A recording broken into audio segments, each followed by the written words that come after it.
Come see the possibilities. Queen City Cabinetry, another proud sponsor of WMNH. This fall, the ballpark isn't closing for the season.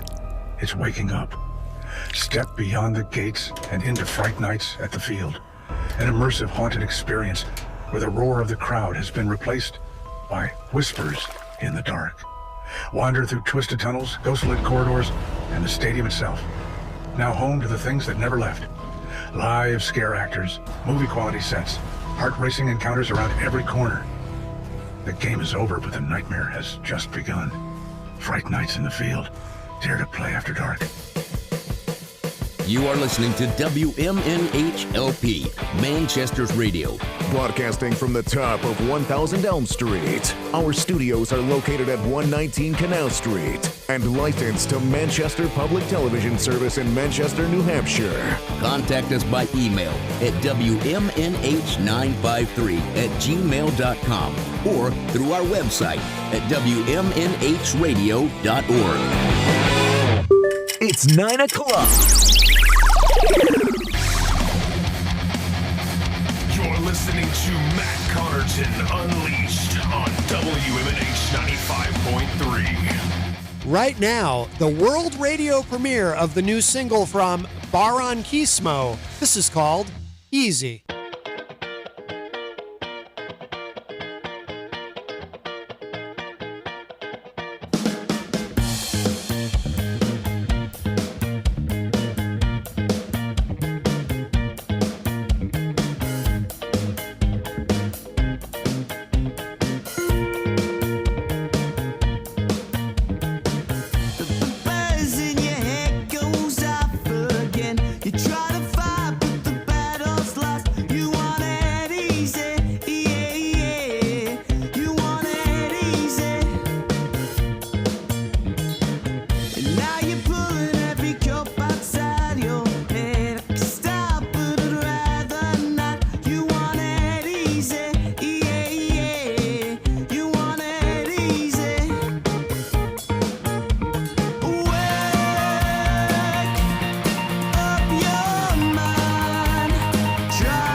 Hey, this is Mark Winters out on the Good Vibes Highway Tour, hanging out in Manchester, New Hampshire with Matt Connarton, 95.3 FM WMNH, having a blast and hanging out.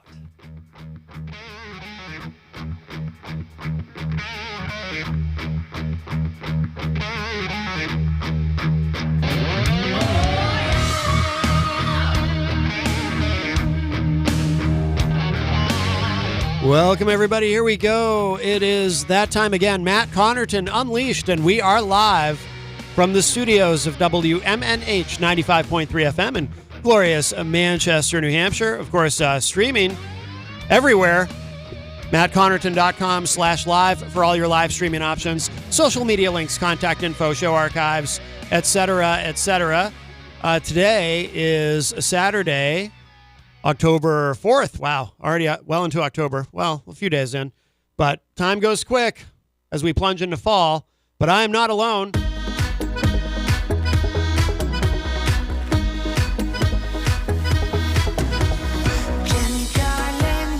Good morning, sunshine. Jenny is here at the news table. I am president and accounted for, and I'm looking at a blue screen. Oh, no, your computer's giving you trouble? Well, all right. I'm present. Yes. And joining us live in studio today, let me get that mic up. Singer-songwriter Mark Winters is here. Hello, Mark. What's shaking, Matt?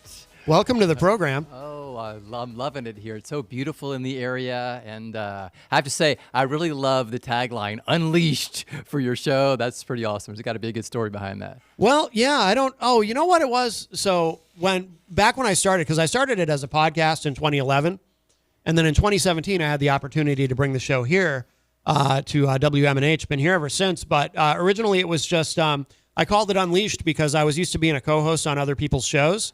And now I'm starting my own show. So it's going to be where I'm just going to do, whatever, say whatever opinions I have, etc. And people can like it or lump it. I'm going to be truly unleashed. I love that. Unleashed. Yeah. I feel like sometimes I'm in the same boat. I'm all about the positive vibes. Yes. Most singer-songwriters are a little more moody than I am. And so I have to control how much I unleash all my positive energy, Right. You're currently on. How long is your tour? You're going all over the place, right? 65 days of awesomeness. Okay. The Good Vibes Highway Tour, headed east out of Houston, Texas, down the Gulf Coast, and then up the eastern seaboard, up into Canada, and then back down through the central U.S. to Texas. Okay. Wow. Where do you live? Based in Houston, Texas. You're based in Houston. Okay. Yeah. Is this your first big tour, like going as far as you are? It's my second. So spring of this year, I did a West Coast tour. First time going out that direction as well, and kind of learned the whole tour culture and how to be on an extended tour. And this is the second one that I'm doing here in the fall, and loving being out on the road, loving sharing the energy with everyone that I meet. It's an amazing way to see the United States. Yeah, no doubt. We're glad you're here. Well, so you've got your guitar, and you're going to play in a couple minutes, but I think we're going to play this. This is the new single, right? Man in the Sky? Man in the Sky, yes. It's about one of my daily rituals. I wake up in the morning with a cup of coffee. I love to watch the sunrise. I love to be out camping in nature. It helps me set my mind right for the day before I turn my TV on or before I watch my phone or anything else. And I get a certain pep, a pick-me-up in my step if I start my day that way. And the track and the vibes and the lyrics are all about just enjoying that fresh moment, Yeah, outstanding. All right, so let's play this. This is called Man in the Sky, and this is Mark Winters.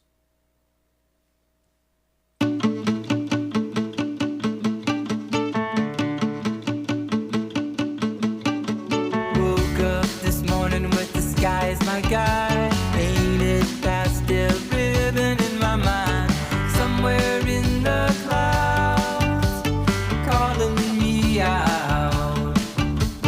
Look up, look out, the journey's all around.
That is Man in the Sky.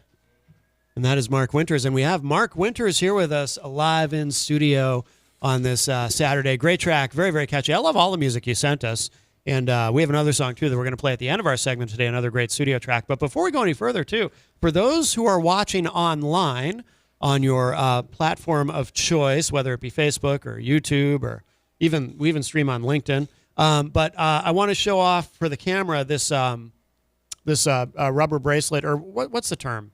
It's a wristband. Wristband, thank you. I was blanking on the name. So tell us about this. So it says, think like a proton, always positive, which I really like. And it's got your name on it, of course, Mark Winters. Yes. So good branding. But yeah, tell us about that. Yeah, I'm my undergraduate degree's in aerospace engineering. I took a left turn at Albuquerque and became an artist instead, but I did practice for a little bit. And my brain has always lived in both the world of poetry and science. Mm-hmm. And so when I think about the world, a lot of times I think through both of those lenses. And when I rolled out, the glass was always like half full for me. I always see the world in a positive way. When I meet people, I look for the good in them. Mm-hmm. When I sit in a songwriting circle, I look for the best of everyone to try and combine it together.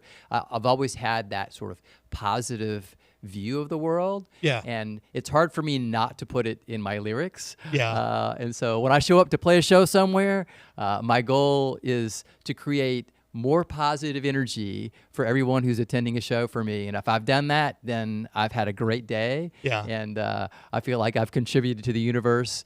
And my grandma would be proud of me for making the world a little brighter. Yeah, that's outstanding. Can you tell us too a little bit more about your background? And by the way, so I am someone who, Jenny was talking earlier about how she's not good at things like math and science. I'm the same way. Although Jenny's better at math than she realizes because she does that amazing macrame. And I always say, what's that? It is math. Not math. It is math. It's not math to me. It's not. It's geometry. Am I right? Geometry. It's applied physics. It yes. is. It is. Yeah. See. I stand corrected. So there you go. There you go. An expert is physics master Jenny. Yes. So she's incredible at doing that. But like I can't. I was always math and science were always very hard for me in school.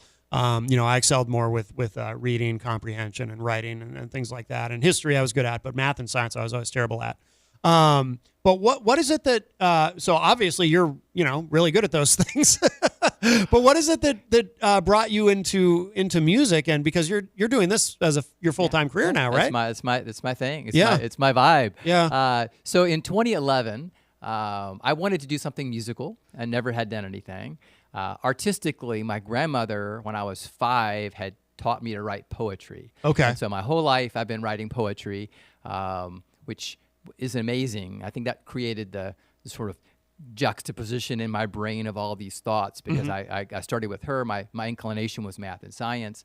And so in 2011, I put it on the list. I'm going to do it. I bought a guitar from a local guitar shop. And on the sly, I learned to play a song for my wife for our anniversary. Okay. And I thought, 3 months is plenty of time to go from nothing, like no musical experience, to performing a song for my wife. Yeah. Which was quite a bit to bite off, I find out later. But the guitar shop guy was really cool. And I used to get my daughter to sit in the foyer with me and practice while my wife was out working to get ready for the performance. And then we went out to dinner at our favorite place for our anniversary. And I said, I forgot something in the car. And I went back and got my guitar, and she's like, "What are you doing?" So she had no idea. She had no idea. Wow. I had a guitar. I had nothing. It was all right on the spot. Yeah. A nice little intimate place. Everybody, the whole crowd that was there pulled their chairs around, made a little audience.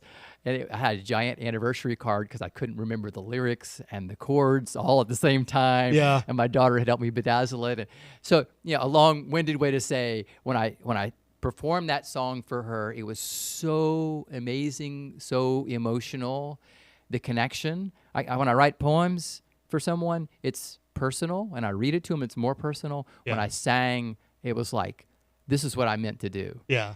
And so from that moment forward, I became obsessed, my wife would say, with teaching myself music. So I bought a bunch of online music courses online, taught myself to write music and read music and compose. And along the way, I put a cover band together, and I found, I guess I didn't write at first.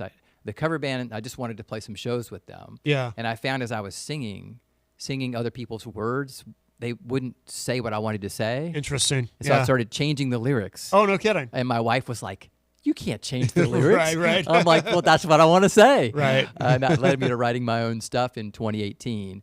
And I put my first album out in 2019.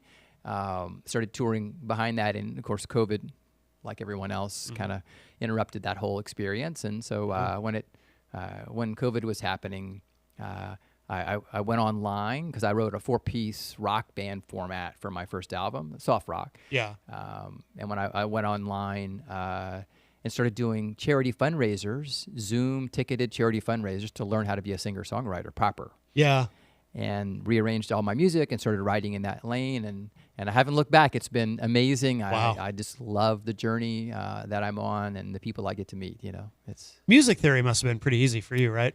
It's very mathematical. Well, that's what I'm thinking. Yeah. There's a very mathematical element. The heart, believe it or not, the instrumental part was fairly. I'm pretty dexterous, and so I play sports and whatever else. And so between the math and the hand-eye coordination, the instrument part was much easier. Yeah. The vocal part, I had no reference. Okay. And so I didn't even sing in choir, right? I did really, nothing, right? And so just learning to control your voice is such a whole other experience. Yeah. And that was the hardest journey. And I got a vocal coach in Houston, and that helped me a ton. Okay. It's really much easier to learn from someone else. Yeah.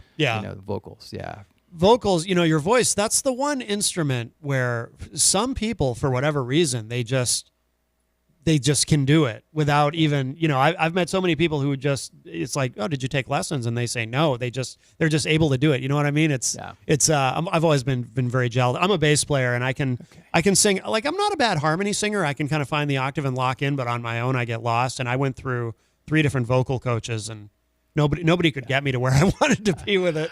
Yeah, it's its own journey, and I found you got to put your 10,000 steps in, and so if you didn't grow up singing in church and choir and whatever, then you got to put that time in. Yeah, exactly. Right, and so as I've become more experienced as a vocalist, it's much more intuitive now for me.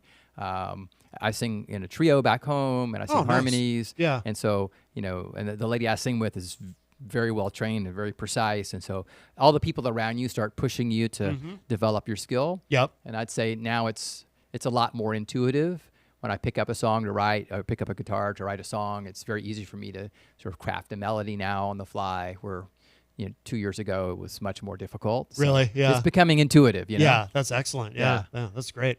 Well, I'm dying to hear you play live. You want to play something live for us? Let's do it. Let's talk about one of those science meets philosophy juxtapositions. Okay. I'm going to break through some boundaries with you guys with a song called Boundary Layer. Computational fluid dynamics has boundary layer theory in it, and particle theory. Particles approaching an object in a fluid slow down when they get near the object, and then they accelerate in a new direction, kind of like the philosophy of breaking through a boundary in your own life. So let's rock and roll with some boundary layer. All right, Mark Winters live in studio.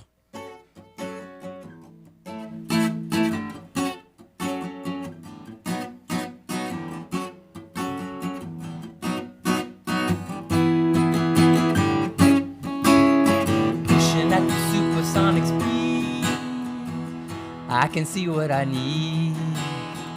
I'm soaring faster and higher, breaking through, I believe in me. We find our limits when we're young, slowing down before we've begun. They tell me I'm too small to play and that I don't look like them at all. Where can I find the strength in me to break my boundaries and make me see? Pushing at supersonic speed, I can see what I need. I'm soaring faster and higher, breaking through, I believe in me. Here we go now.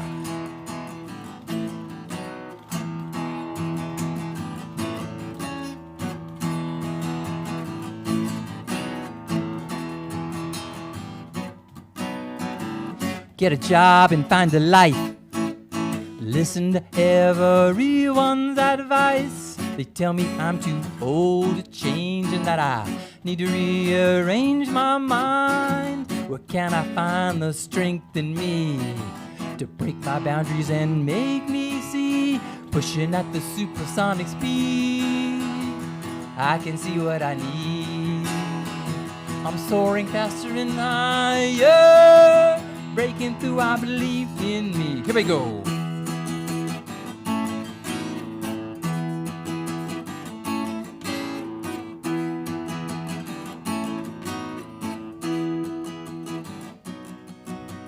Bring some love along the way, keep my humble mind at play. Boundary layers are just a test, they give the strength to be my best.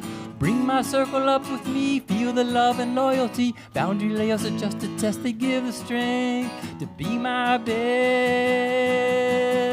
Pushing at the supersonic speed, I can see what I need. I'm soaring faster and higher, breaking through, I believe in me, yeah. Pushing at the supersonic speed, I can see what I need.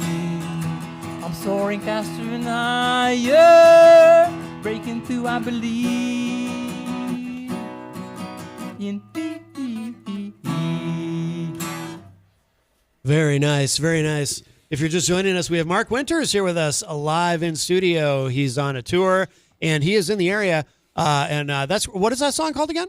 It's called Boundary Layer. Boundary Layer. Mm-hmm. Very good. So where are you in your tour in terms of like what did you play last night somewhere? I did. I played down in Pennsylvania last night. Okay. And then the night before I was in New York. So I'm in week number four. Week number 4 of a 65-day tour. Yeah. Having a great time, like a little inchworm, about 300 miles a day I drive, and then I drop my trailer in a national park or state forest and play a show and come back and get up in the morning and do the thing again. It's amazing. And then where do you go after here? Where's your I'm headed to Maynard. I'm playing at a festival this afternoon. Excellent. And then from there I go to Maine for a 2-day break to visit my dad. He lives in Ogunquit. Okay. So I'm going to hang out, walk the marginal way, and recharge a little bit, and then I'm off into Canada. Oh, nice. How many dates do you have up there? I have five shows in Canada. Outstanding. Yep. Wow. No, that's great. That's great. So what's been, has anything been a surprise to you doing that? Because you said this is the first tour that you've done of this size, right? This many dates? Yeah, so spring I did the same number of days. Okay. And so kind of learned a little bit of the tour culture. I think for me, it's been so amazing to get out of the echo chamber of Houston. You get stuck in a situation and an environment, and your brain, I think, stops growing and thinking. And so I think getting out on the West Coast was amazing for me. And you don't really know how your music is landing with people. I mean, all the streaming and TikTok and YouTube and, the interaction you get, is not as rich. And what I found when I was on the West Coast was, first of all, there's a lot of people who are science nerds, closet science nerds, who really are vibing with my music, which is really cool. Excellent. And then I found the whole positive energy element. Mm-hmm. There were so many people who came out to see a show for the positive energy experience. Mm-hmm. And they heard me on the radio, like on your show. They came out to a show for me. I remember the first time that happened to me was in New Mexico. I was in Ruidoso. It was a beautiful city. And a couple drove 3 hours. They heard me on the radio. They drove 3 hours. They're like, we got a lot of bad stuff going on in our life right now. Yeah. And we wanted an evening of positive energy. Mm-hmm. And I was so touched. Wow. 3 or 4 of the couples heard me on the same radio station and came out for that same experience. And it was 10 days into my tour on the West Coast. Yeah. And it told me I'm in the right place. Yep. I'm doing what I need to be doing, right, in this world. Yep. And I've still got goosebumps because I had so many experiences like that along my West Coast tour. Yeah. I was just on fire the whole time. Yeah. My wife asked me, she's like, she comes out a week out of each month I tour. And she says, this is a lot. You're up every day early. You got a lot of stuff going on. You got all this stuff in email, everything else. It's a lot. She said, how do you do it? I'm like, I'm so fulfilled by the people I meet and the experiences I'm having. And the fact that my music is really making a difference in the world. Yes. It's no effort. Yeah. It's worth it. It's worth every effort, Yeah, absolutely. Yeah. Absolutely. Is there anything that's really kind of surprised you or challenges that maybe you didn't expect that you've run into, because it's not easy what you're doing. It's like your wife said, it is a lot and it's fulfilling. So it's a lot in a good way, right? In a positive way, but it is a lot. Yeah, for sure.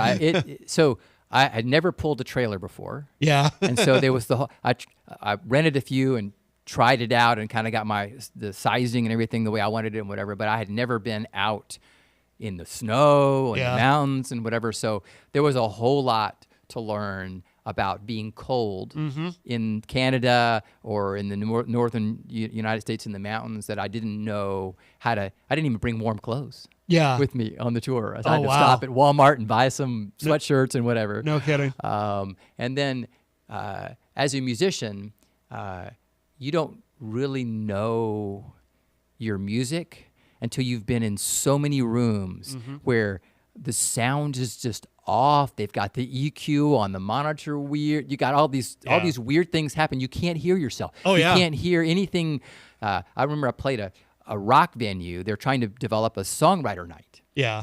And they had the vocals compressed so much. There was no dynamics, and they had the frequencies super tight. You couldn't hear your overtones or anything. There was like nothing. And so I found I was very challenged to hear myself, right? And you really have to learn. You're in a big crowd. It's super noisy. How do you continue to hear yourself properly as a musician? Yeah. Right.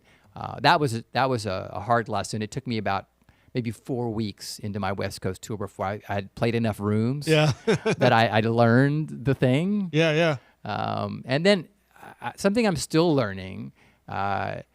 How do you read a room?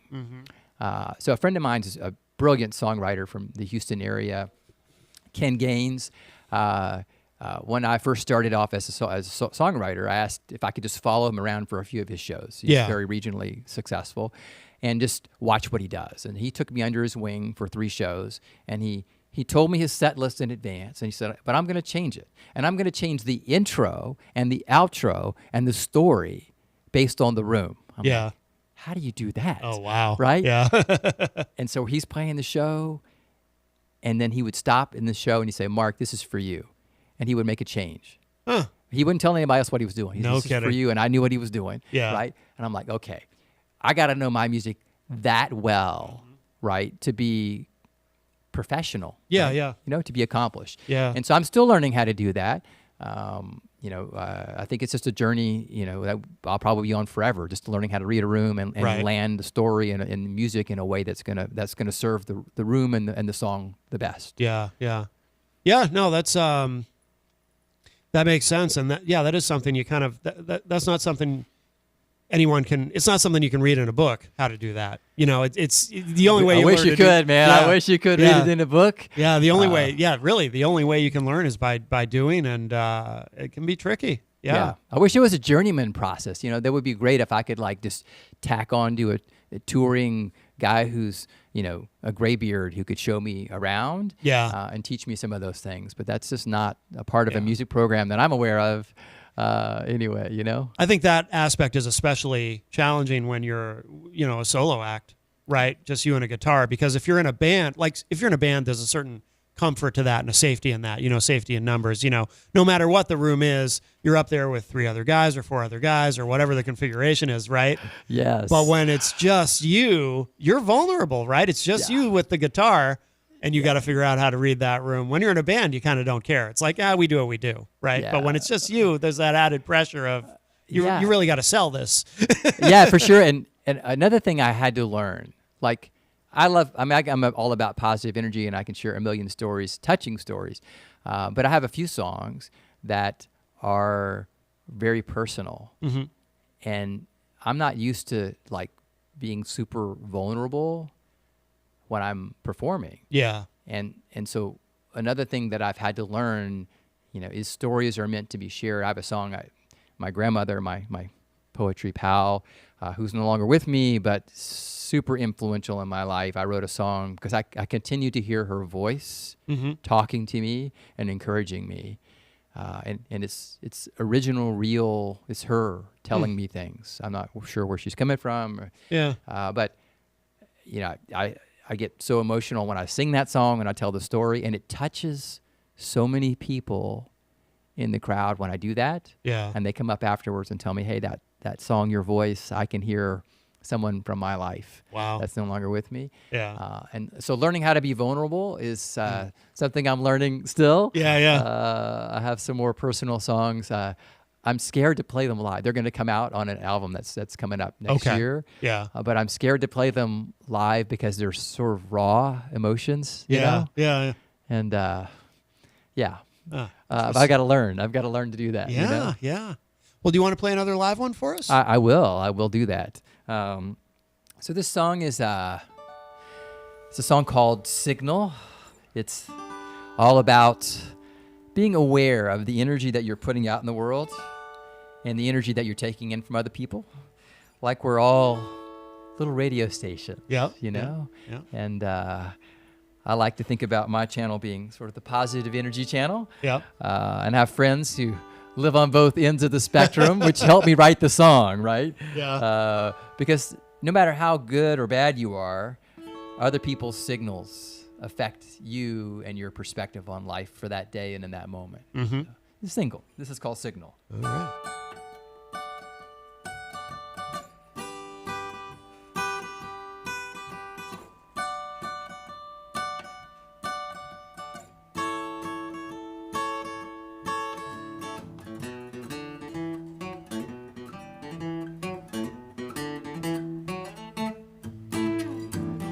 Waves washing out from me, sending round my energy.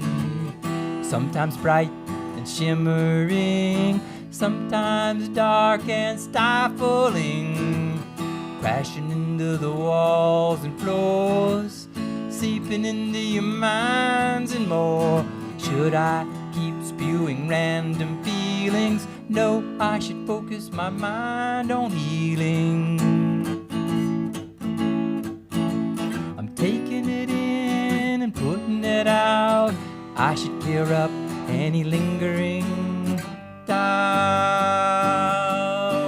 I'm gonna dial in my signal and make it a dream. Make it my positive scream. Dial in my signal, hey, make it a dream. Make it my positive scream.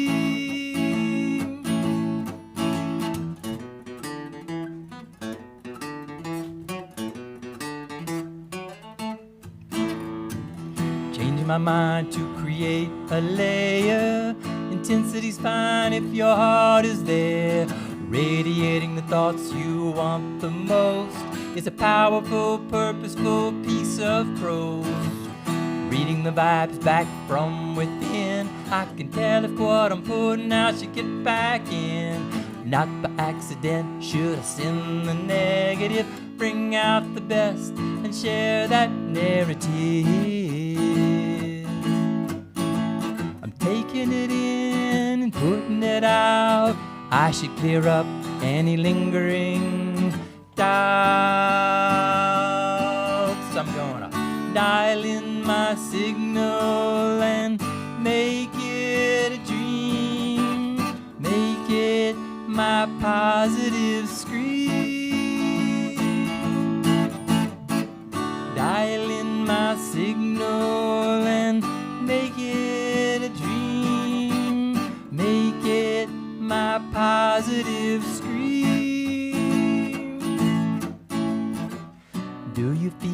vibes from those around you? Are you catching the meaning in your mind? Is it helping you live and smile, or do you need to turn that dial?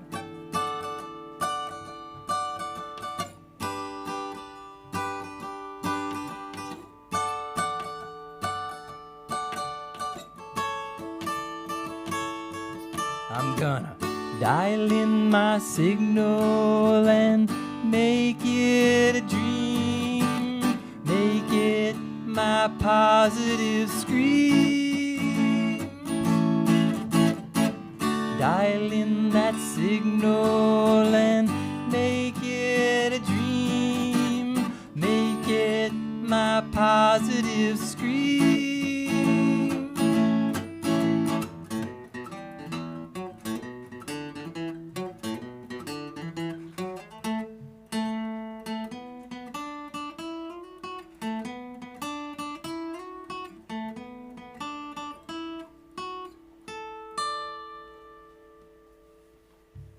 Outstanding. Mark Winters is here with us live in studio. If you are just joining us, it is Matt Connarton Unleashed. And if you are listening live, of course, today is Saturday, October 4, 2025, as we are in our first hour and starting out with some great positivity from Mark Winters. So excellent.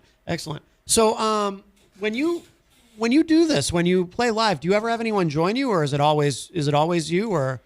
No, Because you mentioned back in Houston, there's someone you perform with, right? Yeah. So I have, I've been on an amazing musical journey, and I've met so many amazing people in the production of my albums and such. And I met a really good friend of mine now, Mr. Michael Shanks, about a year and a half ago, and he was just coming back in from Spain. He was in. They are studying at Berkeley. He's an amazing guitar player and just an amazing human being.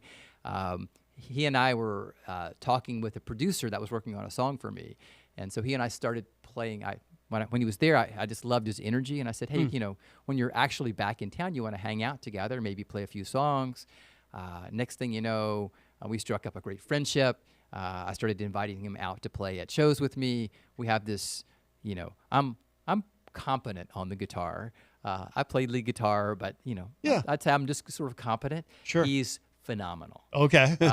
And the fact that he can do it on an acoustic guitar, which is what I was looking for, creates great energy. And so we started playing together. We play percussion back and forth on the guitars and lead and rhythm and everything. It's really amazing. And then my vocal instructor I was telling you about earlier, I told him I'm looking for someone to sing harmonies with. And he said, hey, I've got just the lady. She's looking for someone to do the same. Okay. She doesn't play out a lot. And so she and I had coffee, and then I invited her to sing with me at a show of mine that I had coming up. And if Lady Gaga and Adele had a baby, that's her voice. Yeah. It's just mezzo-soprano richness and amazing. Yeah. And if you tracked her, she's like perfect. When she's tracking her vocals, are just like really, or like right down the middle. Yeah. And so we started hanging out, singing duets together, and so that became my trio. Okay. And we're really tight. I love working with those guys. I'm teaching her how to write songs. Yeah. So we've written 4 songs together now. Wrote the first one just for her. Oh. They've been harmonies or duo work for us. Yeah. And so we play out a lot around town, but she has kids that are in middle school and isn't portable to be out on the road. Mm-hmm. And she's still developing herself as an artist, independent artist. She's new.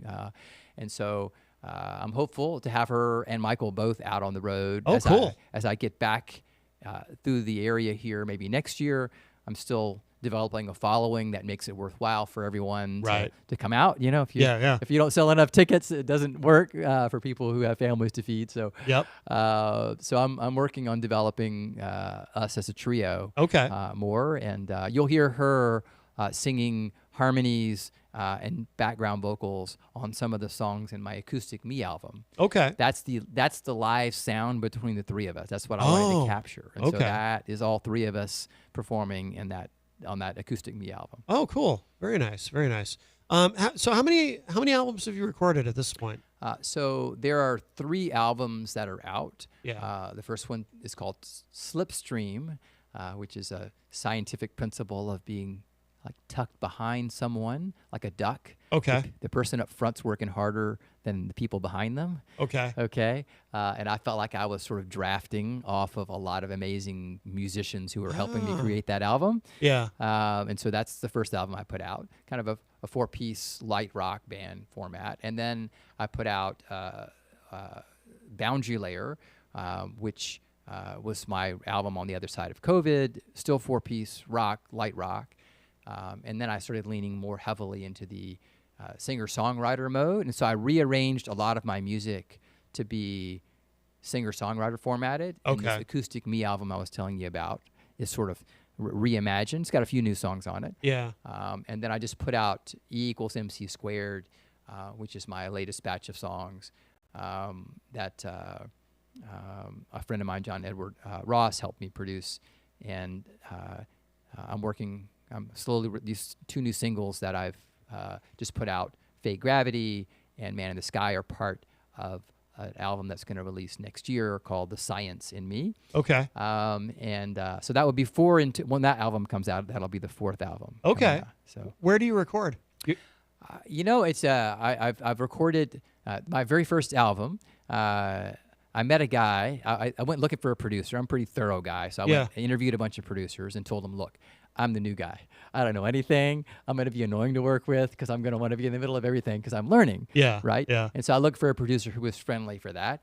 And Mark Townsend showed that his studio was in Houston. And so he and I were talking. He had a Houston number or whatever. Well, he had just relocated to L.A. 6 months earlier. Oh. I'm like, okay, well, how do we do this? And he's Right. like, well, why don't we just he has a bunch of contacts. I said, why don't we just meet in Nashville and record your first album there, the bones of it there. Yeah. And then we'll come out to LA, do the vocals. And so he did pre-production in Houston with me. And then we did the bones in Nashville at the House of Blues studio there. And then did the vocals out in California. So the first one I did with him, and then I learned a ton. He was such a great mentor, and he's so musically gifted. He helped me a ton to grow and learn. And then I was looking for someone more local for the second album, and so I worked with Derek Hames in Houston and Sugar Land actually, and did my second album. It was the process for that one was much more difficult for me because he's kind of a live sound person. Okay. And so he wanted me to show up, do the thing live. Yeah. And then, he'll clean up some stuff and then Sure. we're done, which is not how I'm wired. Gotcha. And so I found another guy in town in Houston, John Edward Ross, and he and I have been working together. And Michael Shanks, my guitarist, is a producer as well. Yeah. And so they're the two that really are the people who get me the best. And so we're on a journey together. And we've produced this whole next album together. Nice. That's coming out. Okay. And so I like people, I Yeah, like yeah. someone I can sit down and talk to like you, like, okay, let's work on this together. Yeah. Right. That sense of collaboration. It's much more difficult to be the sort of remote, send me your vocals and send me the guitar part and Right. Put it all together remotely. I don't get the energy out of that. you Sure, know? sure. Yeah. It's funny. There was a time when people just generally were kind of turned off to that idea. And then COVID forced a lot of people to work that way. But then, and a lot of people still work that way, but I would imagine I understand your perspective in that I would imagine it would be challenging to work that. Like, obviously we have the technology to, send tracks back and forth with Dropbox or, or OneDrive or whatever service you want to use. And it's sometimes some of the guests we have on the show, these bands come in and they've got music that sounds like it was all recorded together. It sounds like a live band in the studio, and then you find out, no, they used a lot of technology in different studios and sending tracks back and forth and whatnot. But the way of doing it, the kind of the old school way, which is what you're doing, it sounds easier in a lot of ways because you're able to get that energy of directly collaborating with people, right? Yeah. It just sounds. That's how. I mean, I'm a musician and I've recorded some stuff, but I've never not to the extent that you have, and I would rather do it the way you're doing it, I think, than the way that some other people are doing it, if that makes sense. Yeah, to me, I think there's it's kind of like co-writing. I started co-writing 2.5 years ago. Never done it before, and there's a certain level of competence that you need to have to co-write and to co-write well. Mm-hmm. And if I show up in the right room, my co-writing sessions produce a completed song in 3 hours. Okay. So all I need is either me instrumentally or someone else on an instrument. Yeah. And, 2 people-ish. If you pair me with a person who's used to writing melody, especially, then I can do everything else. And so we can really produce a song really well. And there's an organic element to it. Yeah. And I'm good. I've co-written with a lot of people, and I'm good at it. And I can remotely work on Zoom with someone 90% effective. Yeah. Because of the transport lag, I can't play a thing with you in the room. Right. Right. And so I have the same problem with production. I've done it enough that I can do it. I've done a track. I did a Christmas track with a remote producer. Yeah. And it was all back and forth remote. And so I know how to do it, and I do my own vocal tracking at home. I have a studio for that. But when you're creating an arrangement and you're listening to a mix for the first time and trying to get everything dialed in, it's so difficult because of the lagginess of it. Yeah. Right. I find it the most difficult when I'm writing, and the second most difficult when I'm in the final production phase and I'm trying to hear, like, the producer's like, let me turn the bass up or the bass down or the this or the that. You're not in the room with them. Right. It's right. so hard. Oh yeah. So my process with John Edward is we can do a certain amount of things. We do the arrangement live. Mm-hmm. Me and him and Michael in the room, and we do the thing. Yeah. And we get it the way we want it and the way the structure, and so we've got the genesis of the idea is now done and it's down, and we've got that, and then we do the parts. We can put them all, Frankenstein it together, the parts around that arrangement, and then when we get back to when I put my first set of vocals in, okay, we need to sit down and listen to that live. Mm-hmm. And then we do the final mix, we need to do the live. So I think there's moments in a song's genesis that you really need to be live. Yeah. Yeah. To give it its best effort. Yeah. And then after that, you can be, sort of remote. That's just my personal experience. Yeah. So, Yeah. Absolutely. Well, you want to play one more live one? Yeah. Let's do it. Okay.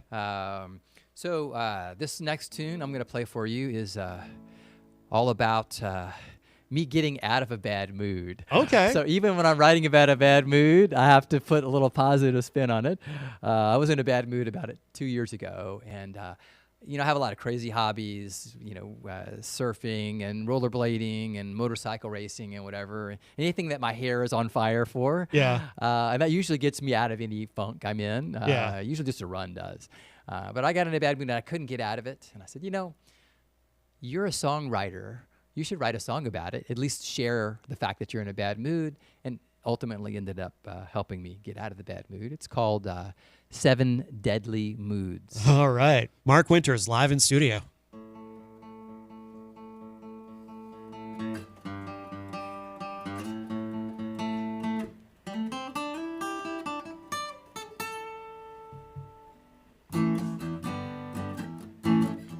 I've got these bad moods living in my head, snapping and biting, they put me on edge. It's like a hydra spitting with 7 heads, sneaking around and trying to spread. Fear and sadness got a hold on me. What's it gonna take to make you leave? My mind's tied up in a funky mood. It's got me on edge. What do? I said I'm moody. I need my friends around me. We'll dance all night, set our worries free. Singing our songs gonna change my tone. 7 deadly moods gonna turn to gold.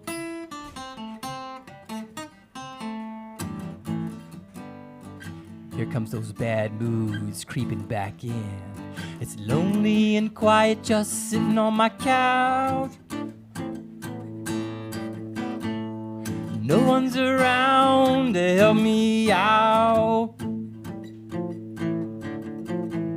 Shameful, depressing, and murky thoughts constricting and squeezing, I'm headed south. Anger and sadness are setting in. What's it gonna take to make you leave? My mind's tied up in a funky mood. It's got me on edge. What do? I said I'm moody. I need my friends around me. We'll dance all night, set our worries free. Singing our songs gonna change my tone. 7 deadly moves gonna turn to gold. I said turn it, turn it, turn it to gold.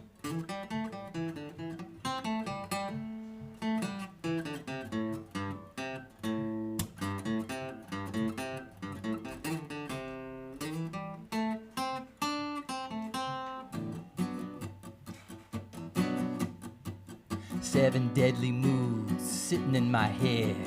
Hissing. Love and light and camaraderie. Missing. Take those moods and loosen their hold. Kissing. 7 deadly moods gonna turn to gold. I said turn it, turn it, turn it to gold. I said I'm moody. I need my friends around me. We'll dance all night, set our worries free. Singing our songs gonna change my tone. 7 deadly moves gonna turn to gold. I said turn it, turn it, turn it to gold.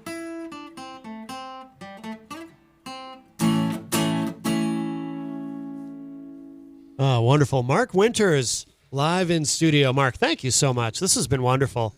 Where are you going to be next? We're in Manchester, but we have listeners online all over the place. Where's your next show? Yeah, I'm headed up to Maine to hang out with my dad for a couple of days along the Marginal Way. Okay. And then I'm headed into New Brunswick. So that's next on the list. And then I'm looping around from there west and then back south towards Texas. So come catch me on the Positive Vibe Highway, surfing along with me and my trailer. Outstanding. And where should people go online to keep up with everything that you're doing? Where's the best place to go? Yeah, markwintersmusic.com is the place to join the Positive Vibe Tribe. Hop on that email list and keep track of all the places I'm visiting and maybe catch a show live and pick up some positive energy in your life, Outstanding. So to close out this segment, we're going to play this track, Strong. What should we know about this before we play it? Anything you want to tell us about this? Yes. So I'm extremely competitive in athletics. So if we were out running a race together, Matt, and I saw the finish line and you're standing next to me running, I'm like, Matt, I'm about to beat you coming across that finish line. And so anything athletics, I'm like that guy, super competitive. But in other parts of my life, not so much. And so I wrote a song to remind myself and my children both to be aware that finishing strong can have a big impact in your life. And so this song is all about finishing strong, baby. All right, very good. So we're going to play this. And if you are listening live on Saturday, stick around. Coming up in the second hour, we have the Gray Curtain in studio. But we're going to close out this hour with this. This is Strong by Mark Winters. And Mark, thank you again. Thanks, Matt.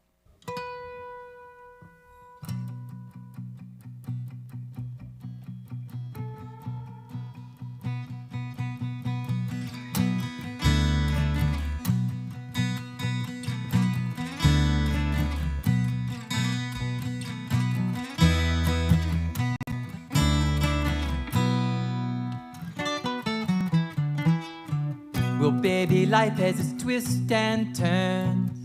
Times when you're feeling down, and when you wanna give up and throw it to the ground. Yeah, I've been there before. Lord only knows it's true. Gave up a few times myself and did didn't pull it through. Looking back, it's clearer now. All that I've been through makes a great road sign for you. Hold up your head now, baby. Hold up your head now. Eyes on the prize. Get across that finish line. Strong.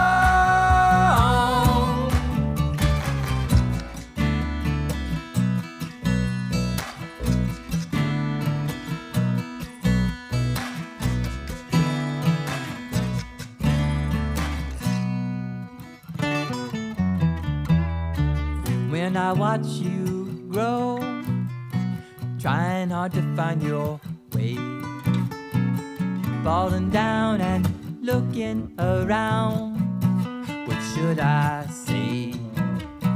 Looking back, it's clearer now. All that I've been through makes a great road sign for you. Hold up your head now, baby. Hold up your head now. Eyes on that prize. Get across that finish line. Strong. What should I do? Be strong. Yeah. What should I do? Make it tough for no reason. No. What should I do? Be strong. Yeah. What should I do? Save you first, give you easy. Now. What should I do? Be strong. Yeah. What should I do? Show the way, cast a shadow. Now. What should I do? Be strong. Yeah. What should I do? Make you strong. Looking back, it's clearer now. All that I've been through makes a great road sign for you. Hold up your head now, baby. Hold up your head now. Eyes on that prize. Get across that finish line. Strong. Hold up your head now, baby. Hold up your head now. Eyes on that prize. Get across that finish line. Strong.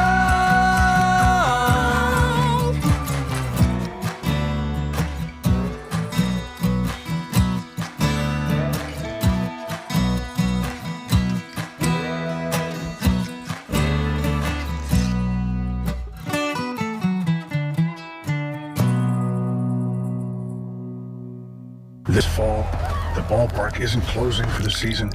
It's waking up. Step beyond the gates and into Fright Nights at the field. An immersive haunted experience where the roar of the crowd has been replaced by whispers in the dark.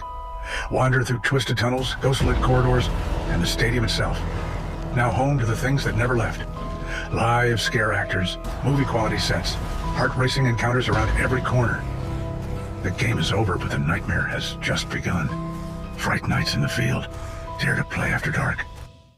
The heartbeat of our community isn't in a building. It's in the people who help our students every day. It's in the bus driver who gets them to school safely, the crossing guard who greets them with a smile, the teacher who inspires them. The Manchester School District needs you. From substitute teachers and paraeducators to nurses and speech pathologists. Come find your purpose. Attend the Manchester School District Job Fair this Tuesday, October 7th at the Welcome Center at 148 Concord Street in Manchester. Learn more at mansd.schoolspring.com.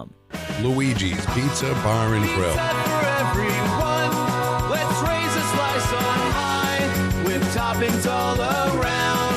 It's a pizza party, oh my. Luigi's Pizza Bar and Grill, 712 Valley Street, Manchester. Come on in or call 622-1021. Luigi, keeping the tradition alive since 1975. Pizza for everyone, come join the feast tonight. With each slice and topping, everything feels so right. In times of crisis, you need a law firm that stands by your side. With over 40 years of experience, Craig & Getsoulis is dedicated to fighting for your rights. As former state prosecutors, our attorneys have the knowledge and trial experience to provide an aggressive defense against any charge, from DUIs to homicides. If you've been injured, our compassionate team will assess your case and fight for the compensation you deserve. Serving all of New Hampshire, Craig & Getsoulis is here when you need us most. Visit CraigGetZulis.com for a free consultation. Craig and Getzulis, your advocates, your allies.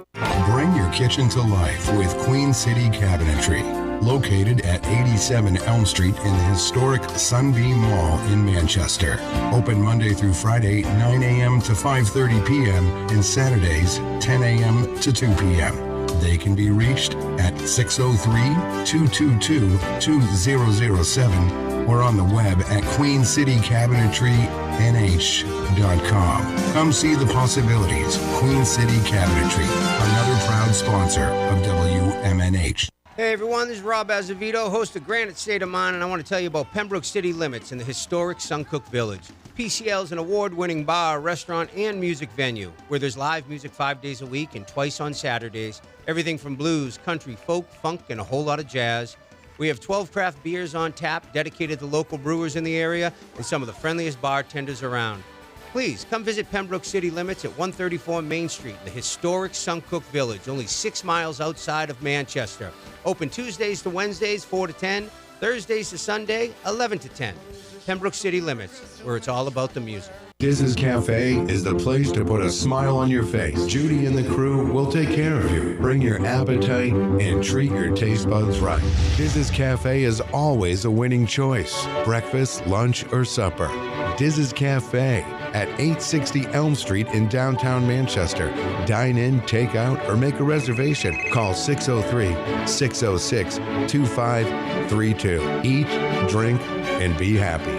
Diz's Cafe. When it comes to keeping WMNH on the air and your own personal or business computer needs, trust Groland Computers. Located on Elm Street in Manchester, Groland handles computer repair, virus removal, and custom-built systems. Are you looking for budget-friendly options? Check out our selection of fully inspected used computers. We offer tailored on-site solutions. No unnecessary expenses here. Visit Groland.com or call Groland Computers at 603-645-0101. Your tech, your way. Trust Groland Computers.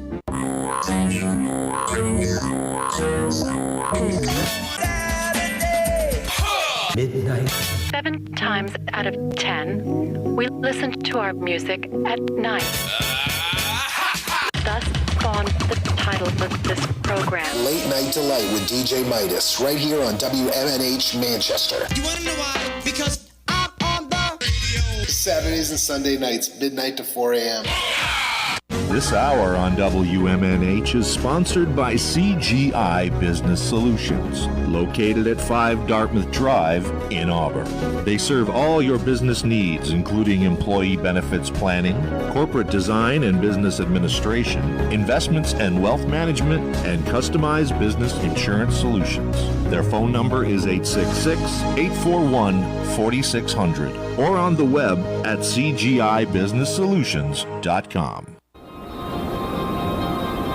Behold the harmony of airwaves as you immerse yourself in the captivating frequencies of WMNH-LP, the sonic heartbeat of Manchester, transcending through the ether at 95.3 megahertz frequency modulation. Our transmissions emanate from the zenith of 1000 Elm Street. Venture into the heart of our creative realm at 119 Canal Street, where innovation and sound collide. We bear the imprimatur of Manchester Public Television Service in the venerable city of Manchester, New Hampshire, USA. Enrich your auditory journey with the depth of our licensed residents. Dispatch your missives to WMNH953@gmail.com or traverse the virtual corridors of WMNHradio.org. Engage with our sonic vibrations by communing with us through the digital channels. Your radio beckons, eager to enthrall you with its mesmerizing cadence and envelop you in a symphony of boundless auditory wonder.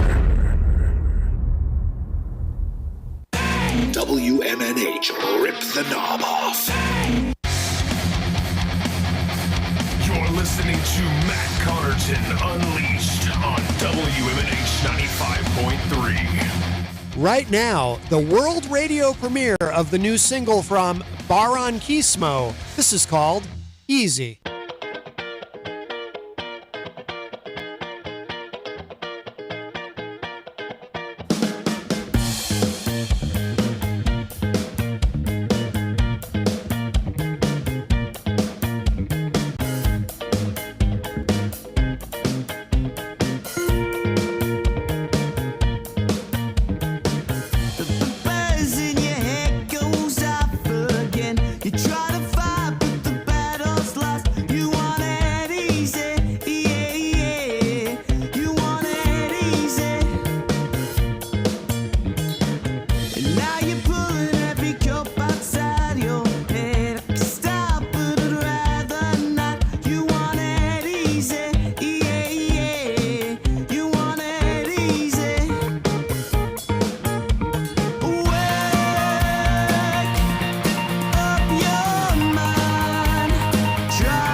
the morning, he gets into the shower, and to the top of his lungs, he sings, I'm the man. I do what I want because I can. All right, back to the radio show now. All the best, Jerry.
Just wanted to let that fade out. That's so cool. That is, it's pretty intense. That's Short-Term Solution.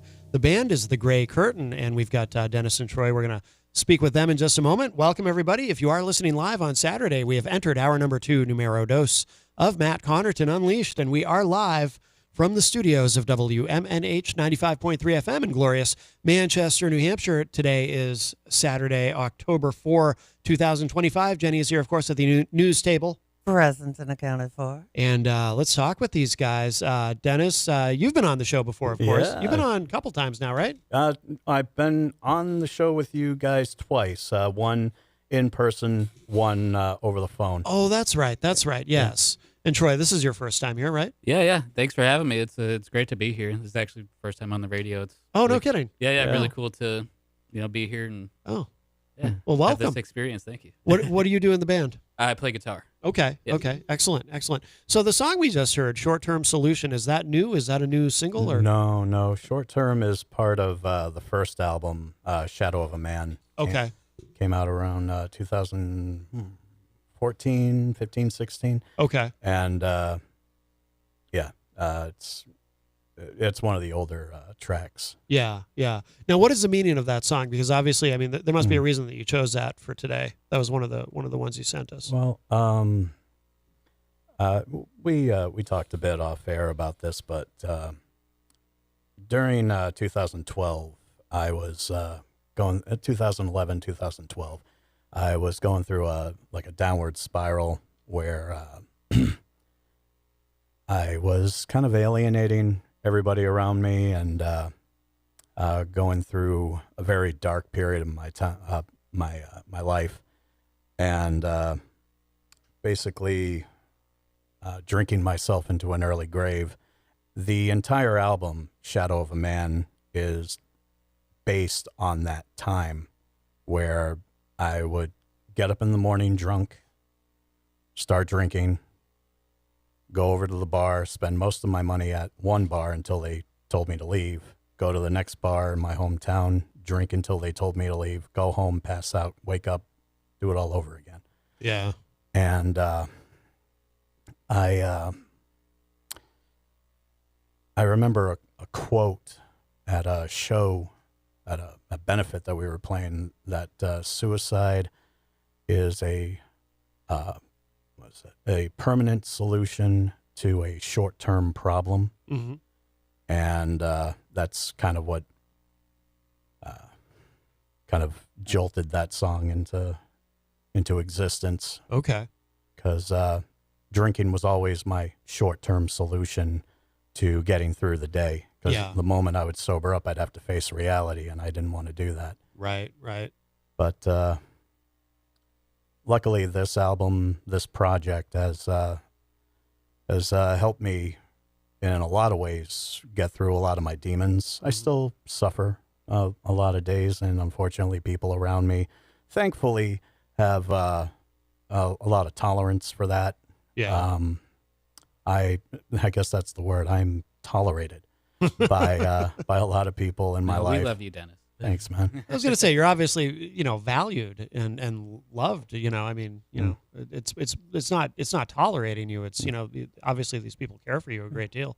And it's definitely like that album in particular. It's like, it gives a voice to all these problems that a lot of people have in their lives. And it's that the throes of addiction and just getting through it like that. Yeah. Absolutely.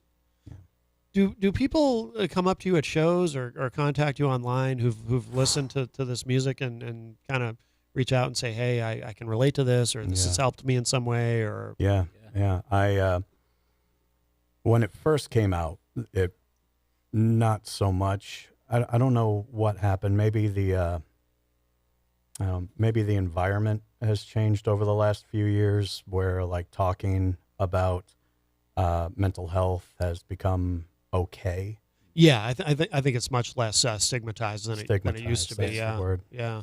It's definitely, I feel like, has happened even more so post pandemic. It's everybody's coming out of their houses, and it's what's going on with you, and you just kind of spill your whole life out to your friends that you haven't seen in a while. Oh yeah. I remember I won't say names, obviously, but There was a young woman. We played out in Maine at a place called Charlie's Hill. That venue, the name of that venue comes up a lot on the show. Apparently, it's a pretty cool. Oh, place. really cool. We love that it's place. great. Yeah. We played there once. We can't wait to go back. They treat local bands like they're nationals over there. Yeah.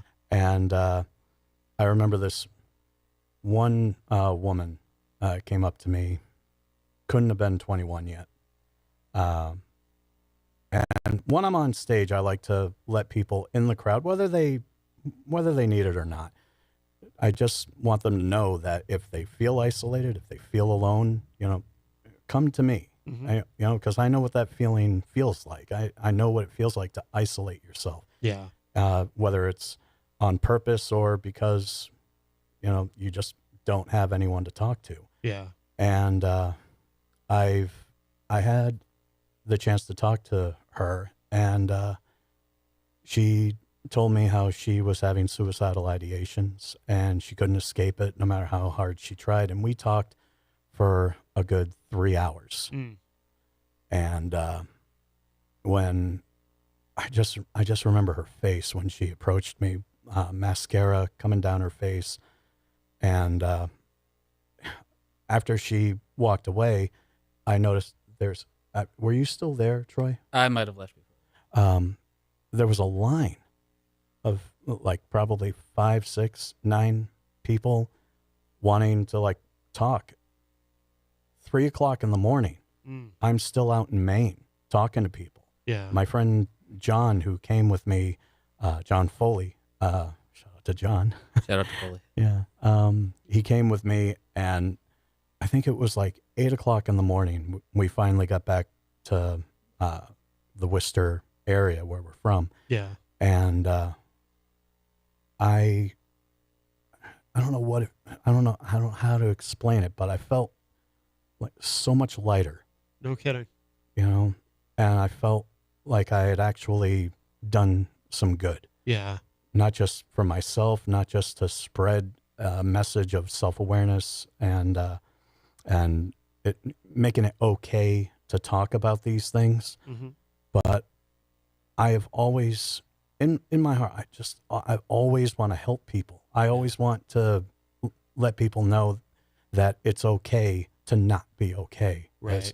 As cliche as that saying has become, it's true. And it's the reason why it's become cliche is because, it's important to have that in your head. Mm-hmm. Mm-hmm.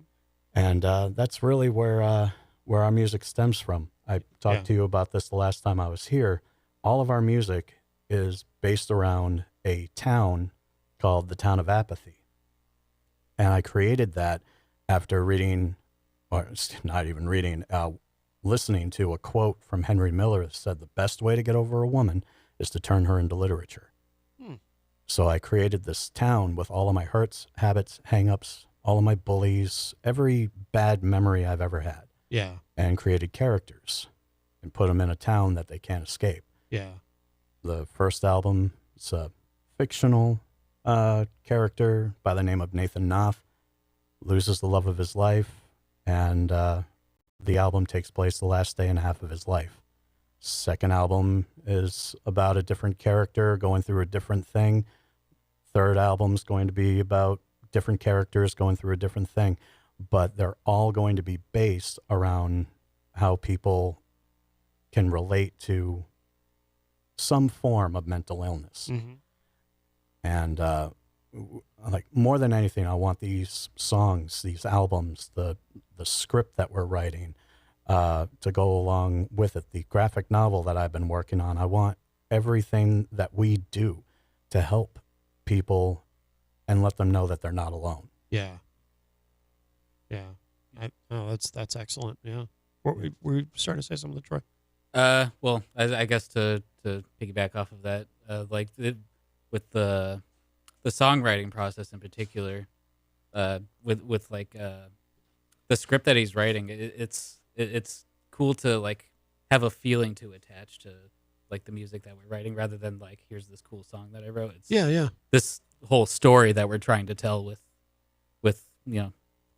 the script and the trying to fit the music into that. It's very interesting, and it's especially also with the shows that like I feel that like it's like after we play the show, it's like that weight has come off of me. It's like especially with these songs, it's almost like therapy. Really, Yeah. It's like it's you just kind of let it all out. Yeah. That's why we call our shows. That's why we call our shows sermons rather than performances. That's why we call our fan base the congregation rather than an army or something like that. It's like you come to our shows to feel something, and that's not a knock on any other band that we play with. We love this scene. Yeah. I can go back and forth with you all day. It's like with some of the bands that we have played with that deserve a lot more recognition than what they're getting. Yeah. But time after time we play a show and we're usually middle or the beginning of the lineup, and someone will always approach us and say, you guys are a breath of fresh air. No one's doing what you're doing. Yeah. And I think that's kind of sad because there are bands that are doing what we're doing. Yeah. They're just not getting the opportunities that we're getting. Right. And don't get me wrong, I appreciate every opportunity that we get. Of course, yeah. But like just off the cuff, the Big Sun. We were talking about those guys on the way here. Great group of kids. They sound like Tool before they got rich. They before they lost the hunger. Yeah.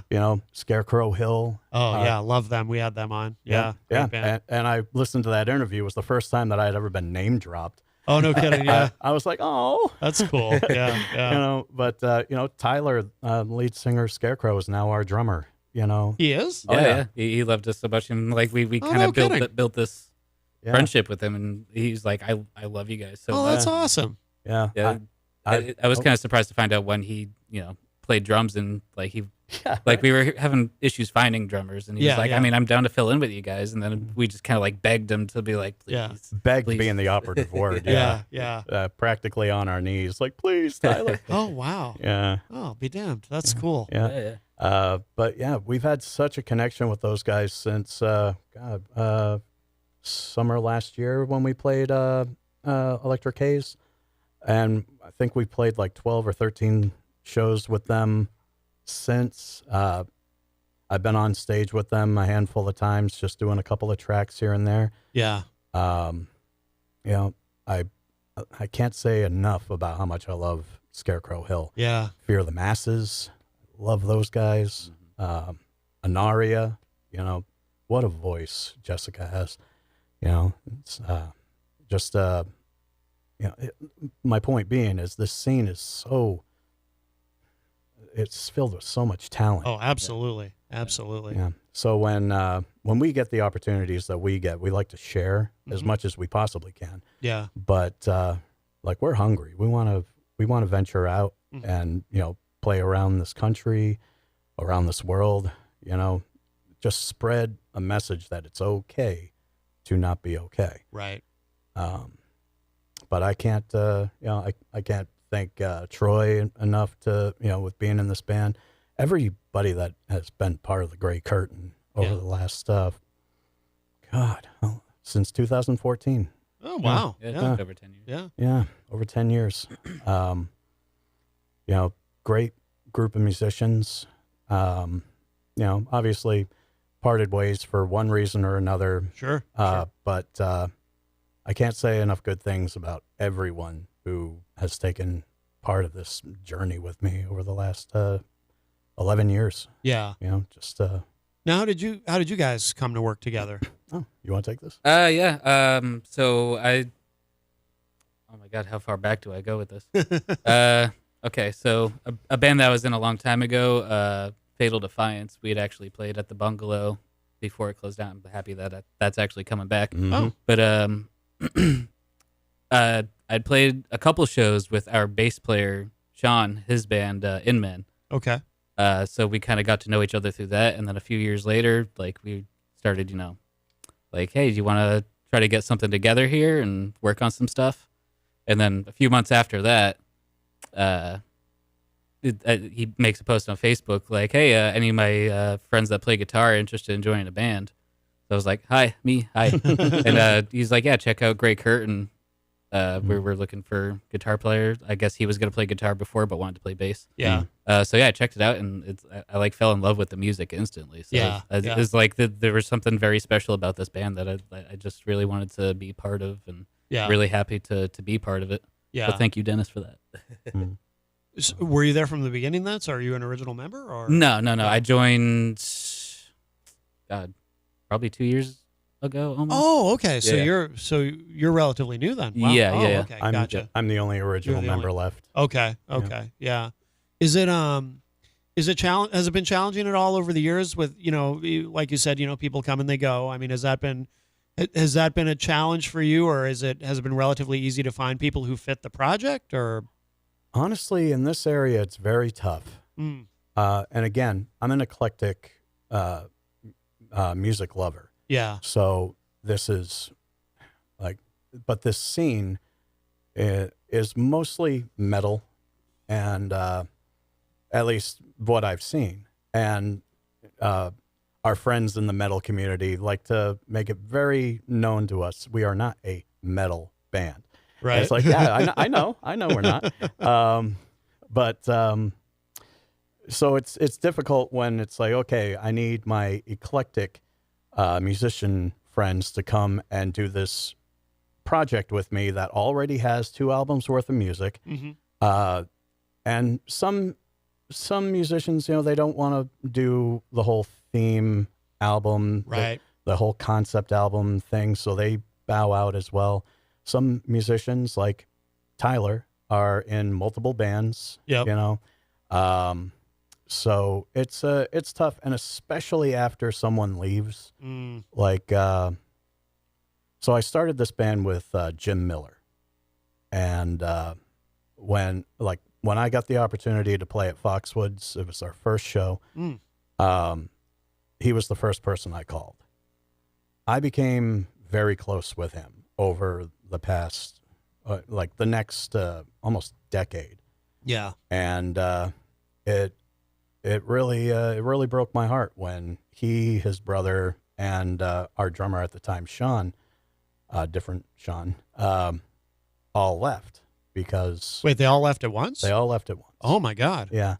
So it took me a while, not just to find people, but, I basically sat around writing, doing the comic, doing the stories, and really contemplating if I was even going to continue with this. Yeah. And I'm not going to lie, certain mental illnesses started creeping in, and I was having a pretty difficult time at the time because it wasn't exactly one of those kind of separations where it was mutual. Oh, okay. I would have gladly gone another 10, 20 years with those guys. Yeah, yeah. But, I just decided that if I couldn't do the Grey Curtain, I wasn't going to do anything at all. Okay. Because for me, it's a lot more than just playing music. It's the message. It's trying, like I mentioned before, it's trying to help people. Yeah. And I luckily found, didn't find, I was handed, in so many words, Joe Saffarano for a drummer. Okay. Joe plays for the Negans, Rag to Stitches. I think he's in 22 bands at the time. I'm over exaggerating, but not by much. Not by much. No. Yeah. Great guy. And through Joe, I was able to get a hold of Sean, who, much like Troy, I knew from when he was in Inman, when he was fronting Inman. And I was able to get him on board through Sean. I was able to get Troy. Joe left because, as I mentioned, he's in 127 bands. And so we struggled for a little while getting a permanent drummer, but Tyler kept filling in. Yeah. And finally, Tyler, gave in to our begging, and now we have Tyler. Yeah. We are currently searching for a synth keyboard player. Okay. And I don't know, I'm open to all instruments to play in this band. Yeah. But to rope back into your original question, it gets difficult. Yeah. It gets trying. It gets mortifying at sometimes, where you're just messaging people that you know over and over again. It's like, hey, what do you think? What do you think? And they're like, I don't know, man. Music's not really my thing. I don't know, man. I got this other band that I'm working for. I don't know, man. I kind of just look at it like a hobby. That's the worst. Oh, yeah. I hate that response. It's also funny. There was the one guy that was like, he was all on board, all about it, and then like, what was it, like a day or two before we actually bring him in? It's like he actually listened to the songs, and he's like, "Oh, I am actually not that into the music." Oh, no It's kidding. like you didn't listen before. Wow, that's crazy. He said he was a big fan and everything. I was like, come on down. And then like 2 days before his tryout, he's like, oh, actually, after listening to the music, it's a little too sad for me. Wow. I'm like, yeah, that's the point.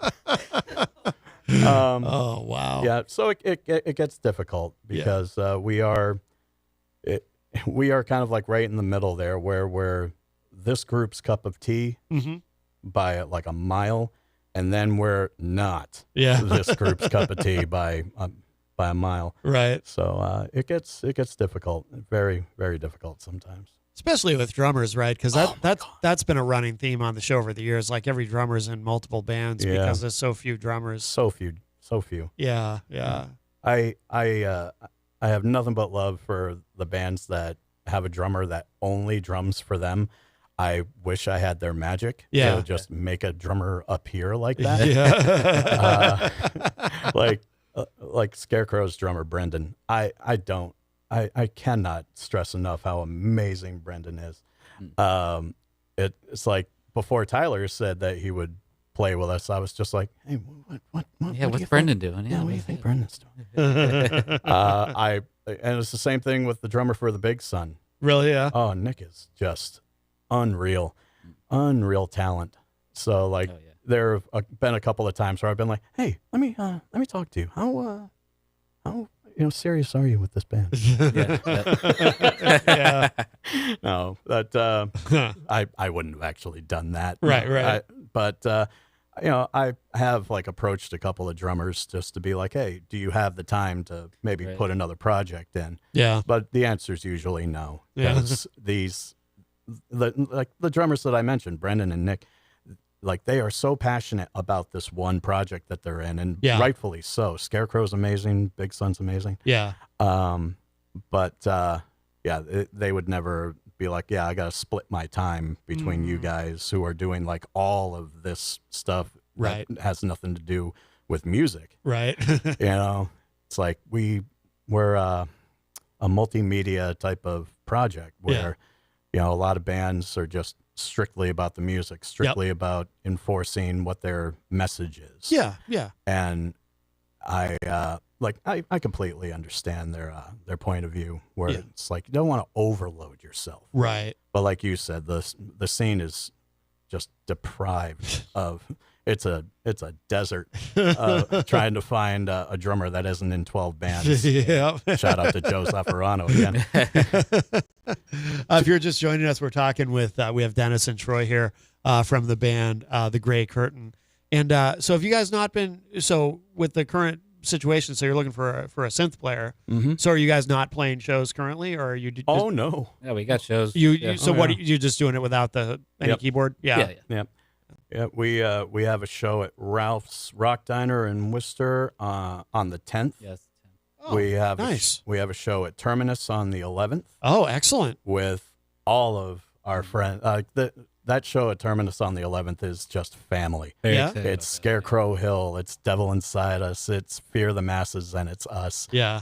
That show is just going to be fun. Yeah. And then the 25th, we're playing at Kodo Lowell. With the Spooktacular with Scarecrow a billion Hill other bands. and Devil Inside Us. The Negans, Joe Saffarano again. I didn't know they were on that one. Oh, the Negans and Rag the Stitches. Joe's playing double duty on that show. Awesome. Oh, excellent. Yeah. But yeah, we're still playing because you got to get the message Yeah. out there. You got to keep you fresh in people's minds. Yeah. Or else you get forgotten. I mean, bottom line. Well, I would imagine too. I mean, it must be kind of interesting, right? If you're playing, because you've had to play with these different configurations over the years. So if you have something that maybe you want a synth player, but you don't have a synth player, so you got to do without. But that must be kind of fun though in a way, right? Because doesn't it make it a kind of more of a challenge? It's like, and it makes gives the songs a little bit of a different flavor, a different texture, right? Definitely, yeah. It's like the having the limitations kind of opens up the creativity, kind of, and like you can find like a cool effect on your pedal to kind of fill in that space, and Yeah. yeah. I was in a band years ago, long time ago. I was in a band called First Shove, and First Shove, hardcore metal.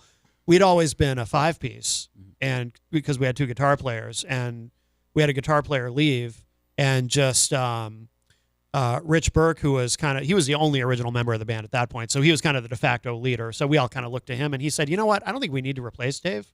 Let's just be a 4-piece." Mm-hmm. So we just tried it, and First Shove had never been a 4-piece.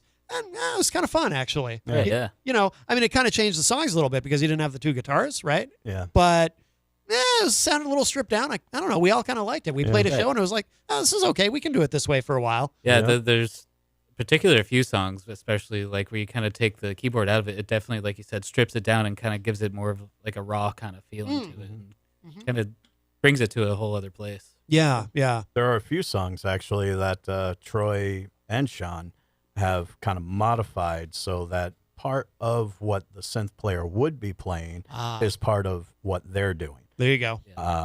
But it's definitely a lot of fun now that it's they're learning the old material, but we're also moving towards writing new material. Yeah. Recording new material. It's honestly, I know I'm going to sound redundant here, but I cannot thank the people that are involved in keeping this thing going enough. Like even right down to like Eleanor from Terminus, who hooked us up with you guys a year ago. Yep. Like people that just, it's like, these guys need, or, dare I say, deserve an opportunity. It's like, check these guys out. I cannot stress enough, like how thankful I am for him, for Sean, for everybody. Yeah. Everybody down the totem pole. John Foley for giving us a place to play. Oh, yeah. My script writing partner, April, right down to my kid. Yeah. My kid, Killian, all these people just keeping me going, keeping me afloat, keeping me above ground, as it were. There you go. Yeah. So you're script writing. So tell us more about that. Is that the graphic novel you were talking about, or? No, they're 2 separate things. Oh. The graphic novel is going to be a comic book based on the Town of Apathy, which is the storyline that the albums are based on. Yeah. But the script is basically almost like a episodic thing where, Pipe Dreams, it becomes a show. All about the Town of Apathy. Oh, okay. And we'll include not just our music, but we want to include like other musicians from this area, like some of the bands that we mentioned. But yeah, the script is basically if my wildest dreams come true, it'll be a TV show. Okay. Yeah. Okay. Excellent. Outstanding. Why don't let's play a track. I wanted to sneak this in. This is so selfishly, this is my personal favorite of all the great, and I've listened to everything. I've listened to everything that's available online. This is my personal favorite, Burn That Bridge. What can you tell us about this? Well, actually, this song was written by the Miller Brothers and Sean Donnellan long before they met me. I wrote the lyrics. I wrote the lyrics. Yeah. But they basically had like the whole foundation. And when they told me what the title was, I was like, well, this is going to be perfect for the Florist album. Yeah. And, we just took it from there. All right. Yeah. All right. Let's give this a spin. This is such a great song. So it's called Burn That Bridge. It's from the album The Florist, and this is The Gray Curtain.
I love it. That is Burn That Bridge. The band is The Gray Curtain, and we have Dennis and Troy here with us live in studio.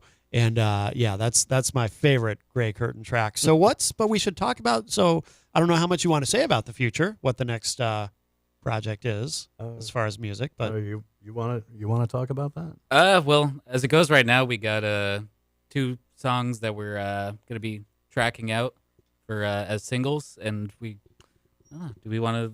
I think we've talked about it before. We just kind of want to do kind of a double album kind of thing. We got 7 songs for each one so far, and we kind of want to push a few more on each one. But we got some ambitious things coming. Yeah.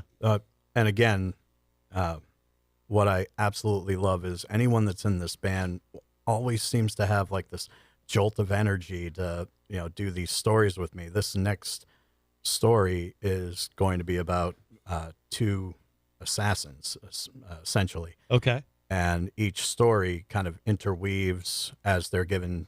The main antagonist of the town of Apathy is this demigod, vengeful spirit from purgatory named Shoal. Okay. And he's very bored in this town because he's all powerful and everybody else is weak underneath him. So he starts playing these little games with his pets, and he hands a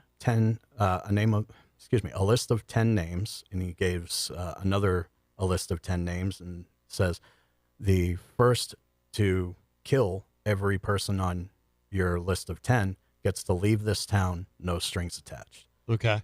The albums, I was hoping to do one for one killer and one for the other killer. And there was like a good couple of months there where I was afraid to say anything about it, because I was like, I don't know, these guys are new. I'm going to come at them with this double album idea, and they're going to be like, yeah, I'm out. I'm all about it. Yeah. As soon as I told him, he was like, sweet. Nice. Good. Yeah. Outstanding. Yeah. Any kind of an ETA? Off air, you said 2030? Yeah, 2033. Somewhere around there. 2040. Yeah, I should, right around the time I get an AARP card. But, I don't know. I'm always pushing for the next thing, which is another reason why I use the word tolerate. Mm-hmm. People tolerate me for an extended amount of time. Because I'm always like, hey, we got to keep going. We got to keep pushing forward. We got to, where are you at with this? Where are you at with that? I need to work on this. So I'm going to, work on this until, Saturday when we all get together, and I'm going to have like all this ready for you guys. So be ready. Yeah. I'm a handful. Yeah. So that's what it takes, though, right? It is, but it gets tiring for people that are not on that level, who just want to have fun with it. Yeah. And I get that. So what I'm hoping for is a early 2027 release, but if I can, 2026, but I think that's pushing it. Yeah. I definitely want to like have all the songs, written and together by the end of 2026. But I think that's pretty achievable. Yeah. I think you're right. Have all the songs ready by the end of 2026, and then record and get everything out. Hopefully, have the graphic novel to go along with it. I've said that for the last 2 albums, and none of them have come out yet because it's just me. Yeah. I would love to have a team of artists helping me out with this. Even with the script, I didn't have, I had like a couple of pages here, a couple of pages there, but my brain is my worst enemy, as we've talked about. So a lot of times I would get like a couple of pages in and just shut down. All it took was one person to be like, all right, tell me the story, campfire style, go. And we're nearing 1,000 pages. No kidding. Wow. Yeah. Okay. Excellent. I'm hoping to do that with the graphic novel and, the next album, there's 20 chapters to this Town of Apathy storyline. So I'm hoping before the cancer takes over and I can't do this anymore, I'm hoping to get it all out. Yeah. So, and I guess that's another reason why I push so hard, for like a timeline. Yeah. No, that makes sense. Well, speaking of time, the time does go quickly. Oh my goodness. So before we are going to play one more song to finish out the segment, but I want to make sure Remind us when the next show is or the next couple of shows, and also where is the best place for people to go online to keep up with everything that the Grey Curtain is doing. Yeah. We got Ralph's Rock Diner in Worcester on the 10th, and then Terminus on the 11th. Excellent. And Excellent. Then, Kodo Lowell on the 25th. Okay. Yeah. And then, selfish plug, I have an art show at Terminus on the 17th. Oh, you do? Yep. Oh, wow. Yep. Eleanor's allowing me to, for the first time ever, put my art up for display. Congratulations. And it's going to, another reason why I love this show at Terminus, along with playing with Scarecrow and even that show at Ralph's, we're playing with Marianne Toilette and the Runs. Yeah, I love them. Yeah. Love them. Yeah. Zombie, but yeah, we're going to be playing with Scarecrow, Hill, and Fear the Masses, and Devil Inside Us. And my art is going to be down the hall, hanging on the wall. Fantastic. Yeah. So yeah, the 17th will be just a strict art show, and but you have the art hanging up all month long. Yep, the art will be hanging up all month long. Outstanding. Yep, 31 pieces. But the best way to listen to us, we have a Spotify page, Apple Music, Bandcamp. We're on all YouTube, streaming platforms. yeah. Okay. Except Amazon. I noticed that we're not on that. But yeah, every other streaming platform, we're on it. Yeah. We should tell people how to spell Grey, because it's two ways to spell it. Yes. We talked about this at the GOAT before we came in here. Yeah. It's Grey. It's the old English spelling. A lot of people will spell it with an A, and the search comes up with just a bunch of physical gray curtains. Yeah, I can't find you guys anywhere. Yeah.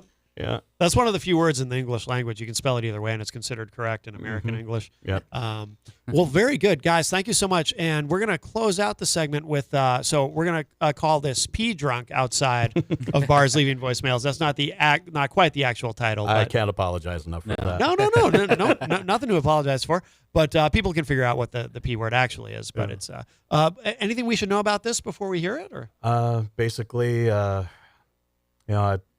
in real life, I lost the love of my life because I was a very difficult person, suffering from addiction. And in the story and in real life, this is about a particular incident where I was outside of one of my favorite bars, leaving voicemails in a particularly inebriated state. Okay.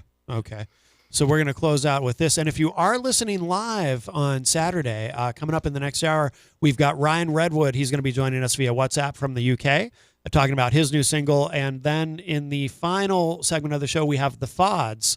I think they're from New York, but they're going to be joining us online as well. So we do have a lot left to go, but we're going to close out this hour with this Pee Drunk outside of bars leaving voicemails from the Grey Curtain. And Dennis and Troy, thank you again so Thanks much. for having us, Thank you for Matt. having us. Thank you, Jen. Absolutely.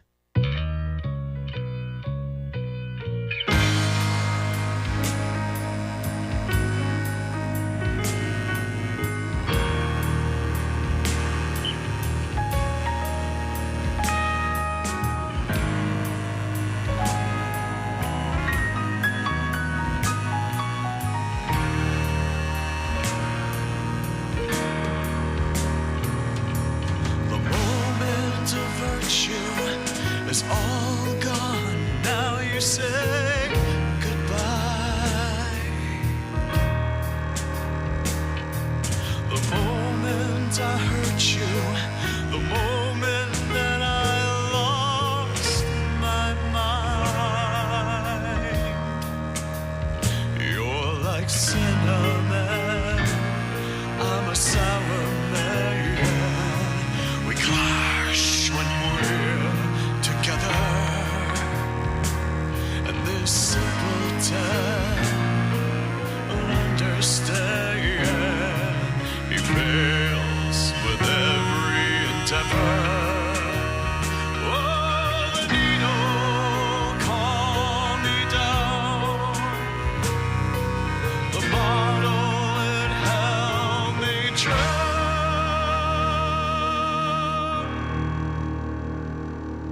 The thought of you out of my mind.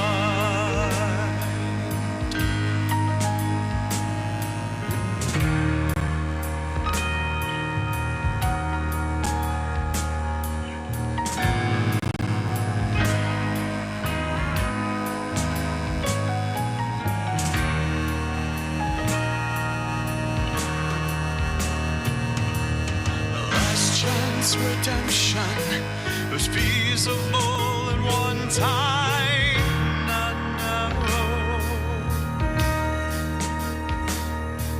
Will I make a break from all these found mistakes, Lord?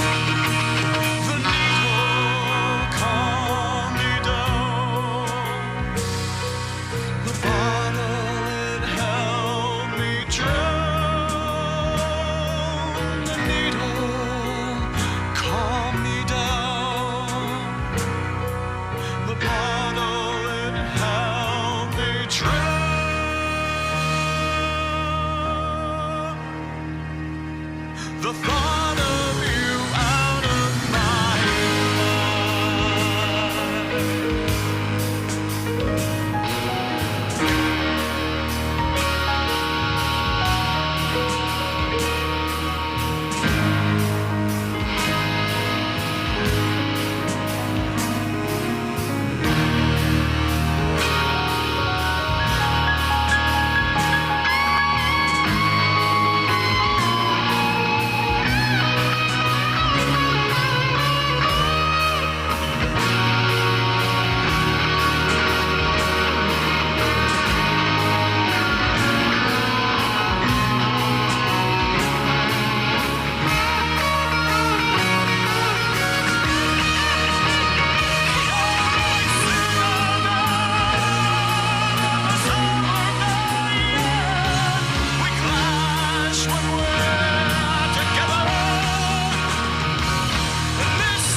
The thought of you out of my mind.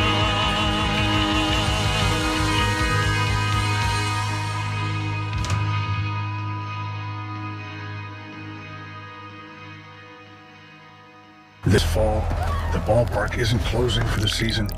It's waking up. Step beyond the gates and into Fright Nights at the Field. An immersive haunted experience where the roar of the crowd has been replaced by whispers in the dark. Wander through twisted tunnels, ghost-lit corridors, and the stadium itself. Now home to the things that never left. Live scare actors, movie-quality sets, heart-racing encounters around every corner. The game is over, but the nightmare has just begun. Fright Nights in the Field. Dare to play after dark. The heartbeat of our community isn't in a building. It's in the people who help our students every day. It's in the bus driver who gets them to school safely, the crossing guard who greets them with a smile, the teacher who inspires them. The Manchester School District needs you. From substitute teachers and paraeducators to nurses and speech pathologists. Come find your purpose. Attend the Manchester School District Job Fair this Tuesday, October 7th at the Welcome Center at 148 Concord Street in Manchester. Learn more at mansd.schoolspring.com. Luigi's Pizza Bar and Grill. For everyone, let's raise a slice on high with toppings all around. It's a pizza party, oh my. Luigi's Pizza Bar and Grill, 712 Valley Street, Manchester. Come on in or call 622-1021. Luigi, keeping the tradition alive since 1975.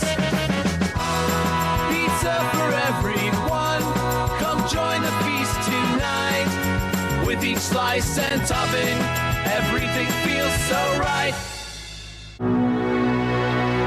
In times of crisis, you need a law firm that stands by your side. With over 40 years of experience, Craig and Getsoulis is dedicated to fighting for your rights. As former state prosecutors, our attorneys have the knowledge and trial experience to provide an aggressive defense against any charge, from DUIs to homicides. If you've been injured, our compassionate team will assess your case and fight for the compensation you deserve. Serving all of New Hampshire, Craig and Getsoulis is here when you need us most. Visit craigatzulis.com for a free consultation. Craig and Getsoulis, your advocates, your allies.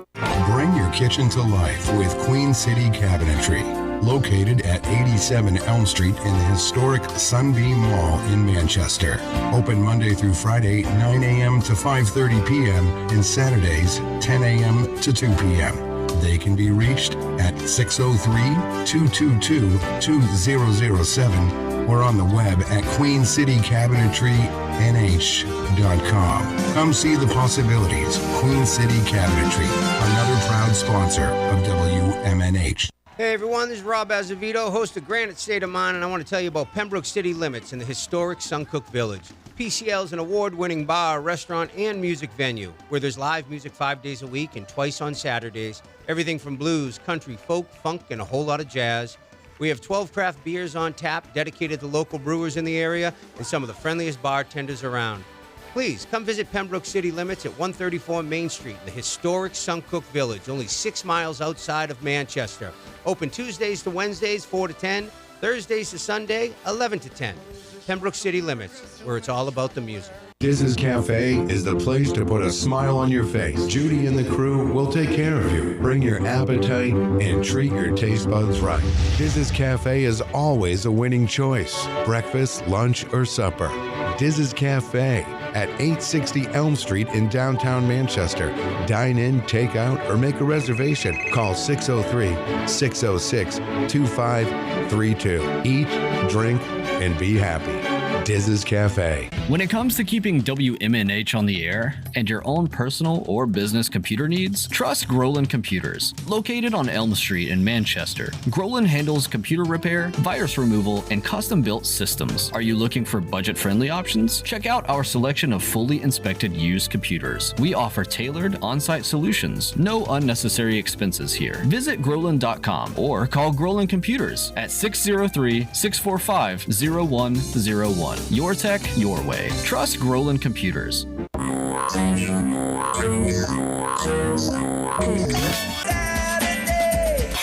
Midnight. 7 times out of 10, we listen to our music at night. Thus spawned the title of this program. Late Night Delight with DJ Midas, right here on WMNH Manchester. You wanna know why? Because I'm on the radio. Saturdays and Sunday nights, midnight to 4 a.m. This hour on WMNH is sponsored by CGI Business Solutions, located at 5 Dartmouth Drive in Auburn. They serve all your business needs, including employee benefits planning, corporate design and business administration, investments and wealth management, and customized business insurance solutions.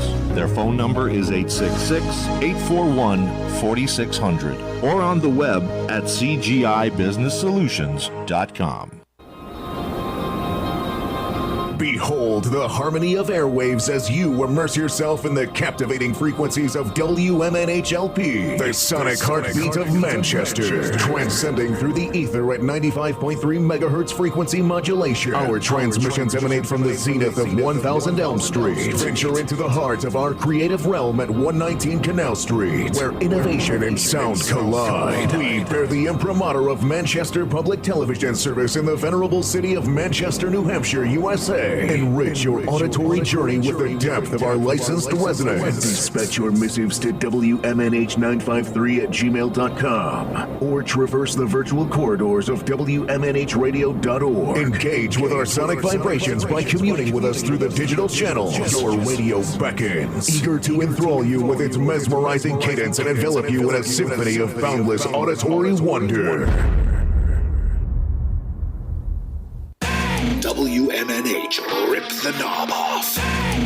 A restoration project for the soul.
Such a great track. That is The Back Room by Ryan Redwood, and we're going to be talking with Ryan in just a moment. Welcome, everybody. If you are listening live on Saturday, October 4, 2025, we have entered hour number 3, Numero Trace of Matt Connarton Unleashed, and we are live from the studios of WMNH 95.3 FM in glorious Manchester, New Hampshire.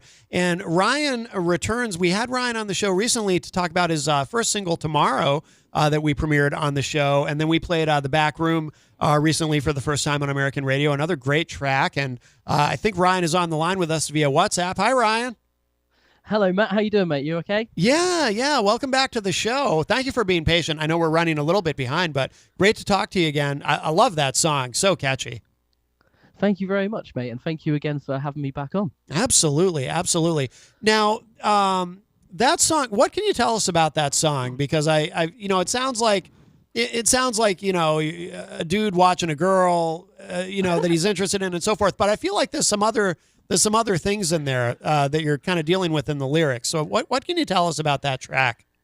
Yeah, man. So it started off, it was going to be like a funny tune because me and my producer and best mate, Azza, who I do everything with, write and record everything in the back room. So we originally were like, let's write a funny sort of song about how we do everything in the back room and we never leave it and stuff. Yeah. And then we sort of had the tune down. And then when I got to writing the lyrics, nothing funny came out. A lot of like things that I was probably dealing with internally sort of came out and just spilled onto the page as such, which I guess is what songwriting is all about, right? Yeah. Interesting. And what are some of those things that come out in the song, in the lyrics? It's sort of about like my ADHD and like how I feel like the anxiety of that sort of watches me as I'm sort of trying to make it with like music or whatever I'm doing at the time. Yeah. And like how I can't really run away from it, if that makes sense. It does. I think we talked about that the last time you were on the show with us too, about how a lot of creative people have that ADHD and how it kind of informs what you do creatively and how there are ways that it can actually be beneficial. It can help you to create. I think we don't have to rehash all that because I think we talked about a lot of that last time. But it's interesting that you kind of express that in the lyrics of the song. And again, it's kind of like, I listened to it and it's like, oh, okay. I went back and listened to it again and I was like, there's something else going on here. It's interesting. Yeah. I like to sort of give them sort of like, it's like a double meaning, I guess, because it's cool to have other people say, oh, this feels like this to me, or I think it means this sort of thing. Mm-hmm. And then to have that like conversation with like someone like yourself as well and be able to be like, well, when I wrote it, I meant this, but obviously you can interpret however you want to, really. Like I think that's the best bit about music, really, is that lyrics can mean anything to anyone, right? Right, absolutely. Well, it's also kind of fun, right? It's an adventure when you have an idea for a song and you embark on creating that, and then it ends up being something different than what you had originally in mind. Yeah. I mean, there's something kind of satisfying about that, right? Because when you are able to surprise yourself as a songwriter, and you go, oh, I didn't know this was going to happen, but this is cool. Yeah. I like this, Well, that's literally what happened. Like when it happened and I had all these lyrics sort of written down. So sometimes I start from like a line, or I'd write like a paragraph, how I'm feeling or whatever. And then I sat there and sort of reflected once the song was finished and was like, what are these lyrics actually about? Yeah. And I was like, oh, it's actually about my mental health, actually. Like I didn't really know what it was about when we were recording it and when I wrote the lyrics as such. It wasn't until like a week later when I got the masters back and I was like, oh yeah, it's about that. Well, it's interesting that when you're in a situation where maybe you see someone who you find attractive, and you're contemplating. It's funny. Our guest that we had on in the first hour of the show today, he had a song that was kind of about that.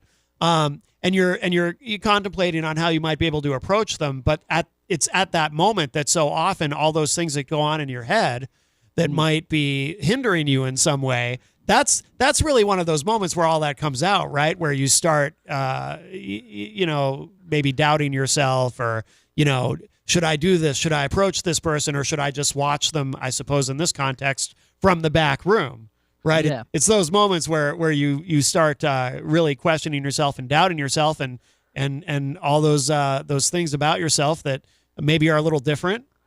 Well, 100%. Like I'm quite a confident person, like in general, and it isn't to like you say until them sort of situations arise, whether it be talking to someone new or like a new job or something, or going for like an interview or whatever. Then you're sort of like, oh yeah, I do have some other things going on. Like there is something going on in my head that's not just look at me all the time, you know? Right. Now, what's the situation with as far as playing this live? Have you been able to play this out? Are you doing? I don't remember what your touring situation was the last time that we talked, but are you playing a lot of shows? So I haven't actually played this one live yet. Oh. I've got a run of shows coming up in November around the UK. So I'll be doing one in Liverpool, London, Norwich, and hopefully Manchester. So I should have quite a busy November, and that'll be the first time this one's been taken out on the road and given a live spin. Oh, excellent. You must be excited about that because it's got a vibe. It's got an energy about it. You know, I imagine it'll go over really well with the live crowd. Yeah, I hope so. Like it's kind of one of those when it gets to the chorus where it just sort of opens up and becomes this other beast. Like in the verse is quite intimate and quite like personal, I guess. And then when that chorus hits in and then drums start going a bit mad and thrashing on the crash cymbal, it starts to, like I say, open up. And I hope people are getting on shoulders, throwing their arms about, all that sort of stuff. I like how you put that too, how it opens up in the chorus, because so much of writing a great song is, you build tension in the verses, and then the chorus is kind of almost like a relief, or it opens up, and this song, that really is very much present. I think that concept in this song, because you hear the bass line in the beginning, of that first verse, and it's very, it kind of makes you a little anxious, or at least it did me the first time. It was like, it just there's an anxiety there almost in that bass. It's really in the bass line. I feel like that's kind of the secret to it. And then you get to the chorus and it's like, okay, it's almost like a relief a little bit, but I like that. You build the tension and then you get to the chorus and it's like, okay, here we are. Yeah, man. I love doing that as well. I'm so glad you've picked up on that. And I think most people who have listened to it have said the same thing. They're sort of like, you're getting a bit moody in these verses, mate. But then when we get to the chorus, it's like, oh, Ryan's all right. Do you know what I mean? He's okay. He's still right, like an uplifting sounding tune. Do you know what I mean? Right. But yeah, I'm glad.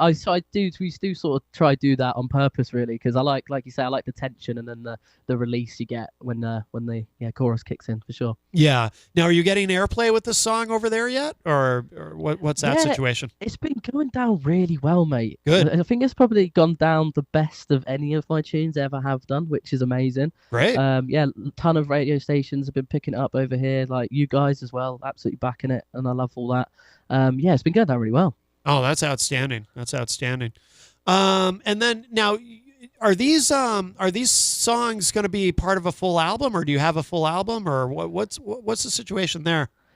So what we're doing, the plan is we actually came up with this on Wednesday. So we had a meeting on Wednesday, just me and Azza, the guy who produces my tunes, and I was like, what should we do? Because I'm bored of just doing singles. Like you say, I'd like to build up to like an album or something like that. Yeah. So the next song will be another single, and then after that, I'm actually going to be doing a 5-track EP. Okay. Yeah, so that'll be exciting. Bit more, I don't know. The next single's a little bit more.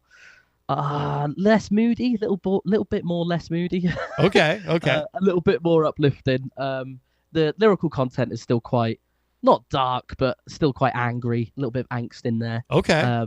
But the song itself is a little bit more happy, I guess. And then the EP is going to be a mixture of the two. Hopefully, going to sort of bring some more riffy stuff in as well, which is going to be exciting because I've not done that in a long time. But yeah, I can't wait to get going. So does that mean, will the EP be 5 new songs, or will the EP include the songs that you've released already? There'll be 5 completely brand new tunes next year, hopefully. I reckon about March time, if I was to put a time on it. But yeah, 5 completely new tunes, which I've already written. I was actually finishing off the lyrics to a couple before I got on and chatted with you. So, yeah, it's exciting, man. It's exciting. Excellent. So the producer that you work with, has he worked with you on everything that you've recorded?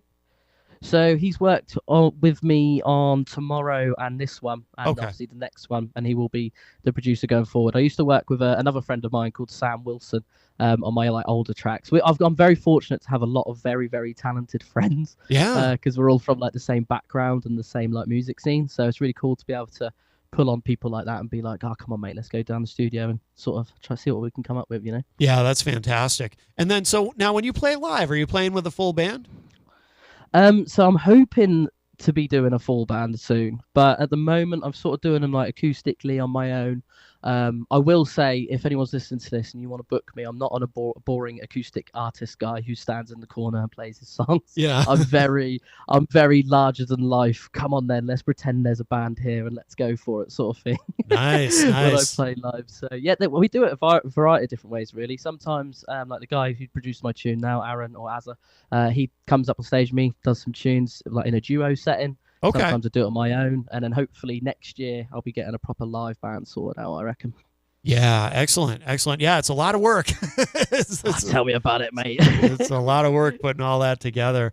Well, very good. So in a moment, I think we're going to, and I wish we had more time. Like I said, we're running a little bit behind today, but I do want to play Tomorrow again at the end of the segment to close out, because I also love that song. And I know, thank you, mate. And I know we talked about that song the last time you were on, but for newer listeners who might not have heard that conversation, so Tomorrow, and this is another song that I really related to in a big way, because well, tell us, refresh our memories about the message behind it. Yeah, so Tomorrow is a bit of a deep one. It's about like climate change and how we're a bit scared to talk about them sort of issues still, and how I think we should be talking about those issues. That why are we scared to talk about it? And sometimes when you bring them sort of topics up, people shy away from it, or probably just like disregard you straight away because they think you're wrong when it's happening in front of our eyes, man. Do you know what I mean? We gotta start talking about these things.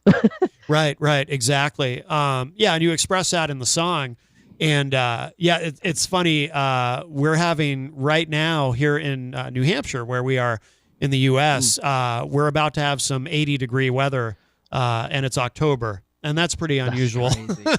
Yeah, we've got a storm going on at the moment, but it's still. I was like walking home earlier, and it's raining, it's windy, it's cold, and it's warm all at once.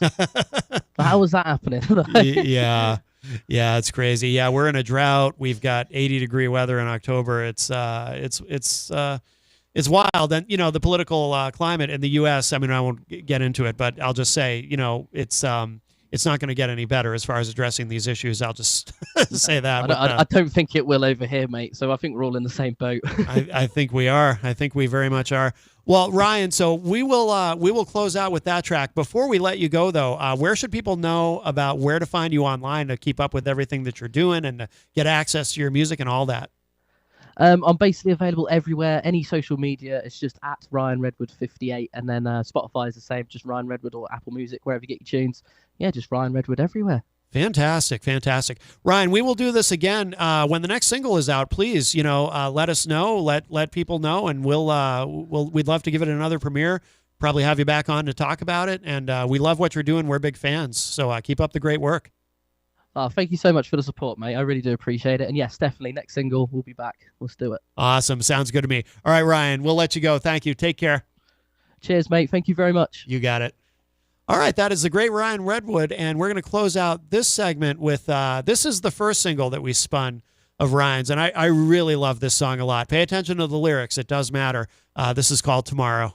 Let's escape the weather, my dear, run away for the winter. Prolong the suffering and delay the existential crisis. Falling into parallels from that old story you tell. What will remain of us when there's nothing but dust? This could all fade away when it rains tomorrow. There's nothing left for you to fear when you felt so much before. What's left of this place when it ends tomorrow? There's nothing left for you to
could all fade away when it rains tomorrow.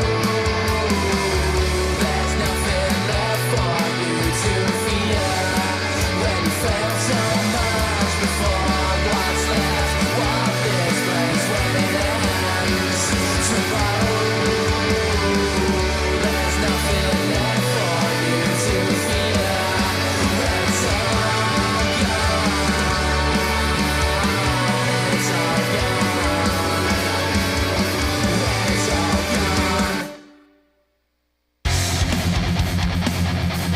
You're listening to Matt Connarton Unleashed on WMNH 95.3.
Oh, I love that. The track is called The Ineffectuals, and the band is The Fods.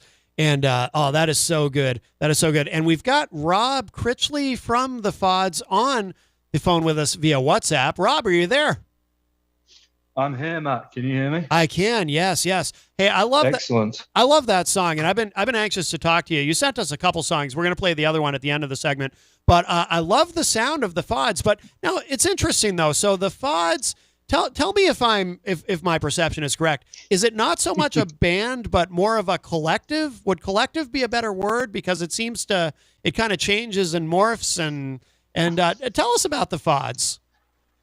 It absolutely changes and morphs. So there's basically two of us who write songs. Okay. I write the lyrics. And some of the music. And I'm not a particularly good musician, so I send voice notes and tinkerings over WhatsApp, and I send it to my old school friend of 35 years. Oh, and I send it over to him, who's still in Manchester in the UK. Okay. And he's been in the music business with various bands for all that time, and he does the majority of the music and putting it all together. And we've got a mix guy who is incredible, and he's also dirt cheap for us, at least, because we're his mates. Yeah. And he does the mixing. So there's three of us, and there's also, we sometimes use a guitarist out of old band, and we sometimes use a vocalist guitarist out of our old band from when we were at school. So Ol and I go all the way back to I'm trying not to age myself here, but late 1980s. Okay. And we were in a school band, and we tried really hard, and we wrote a few decent songs, and we won a battle of the bands, and then we all disappeared off to university, and he carried on and morphed into a different band, and they did okay. And we sort of lost contact a little bit. I was always sort of following him, and when I was at university in London, his band came down and played in London. So I went and watched it, and I knew them all, and they were good guys. And as the 2000s went along, I think he got a little bit chewed up by the music industry, like a lot of people have done. Oh yeah, and it happens. Yeah. Yeah. So he was writing really good songs, and playing half decent venues, and not getting any traction, and not getting any. He'd been promised deals by record companies, and they've never come to fruition. All that sort of stuff. It's a tale as old as time in the music industry. And during COVID, he got hold of a couple of old bandmates, and during COVID they just set up phones and started playing their old stuff, and under the name of the Goodstock Project they eventually released 6 songs or something, and they were all done remotely, in 4 different rooms, and they found a singer who was really good, and she did her part remotely. And this has got nothing to do with the Fods, by the way. This is all backstory. Yeah. No, I appreciate. I want to learn. Yeah. So during COVID, they did 6 songs all remotely, put it on an album or a 6-inch CP called Remote, and released it. And one of the songs which they didn't do, because for whatever reason they didn't want it on this EP, or the new singer didn't like it, or whatever it was Shopping, which I think you're going to play later. Yes. So he said to me, can you sort of rework it and change some of the lyrics, which may be a bit outdated, and we'll re-envision it, and we'll see where it goes. So I'm like, yeah, I've always loved Shopping. I think it's a great song. And while we were talking about this, we started talking about the old music we released, and the gigs that we played together and all that sort of stuff. So he goes, well, while we're doing this, why don't we go back and find the 7 songs which we did together over a period of 2 years in the late 90s, and see what we can do with them as well. So that's what we did. And the Don't Argue EP was the first thing which we put out as the Fods. And so there was the 2 of us, and we used on that EP 4 different singers. And so that's how we sort of developed into this, collective. And so the 4 different singers, we sort of found, because for the first one, we didn't have anyone. So we just the first person who said yes, we went, well, let's try it. Let's see how it goes. And it went quite well. Yeah. So he did a couple more. And there's a few other people who got involved. And as that album, or those songs off that album, got a bit more momentum, it started to get easier to entice singers to actually come and do it for us. Yeah. Right. So this is how we ended up with Joe Boo. Because as you can hear from his vocal performance in the Ineffectuals, he can actually sing. He's a real talent. Yes. And he liked what we did in Don't Argue EP, and we've chatted occasionally on other shows, and in a couple of Discord channels, and like I've downloaded his songs and he's listened to ours. So I blindly sent a text to him, a Facebook Messenger or whatever, and said, "Look, do you fancy having a go? We've got a new song lined up."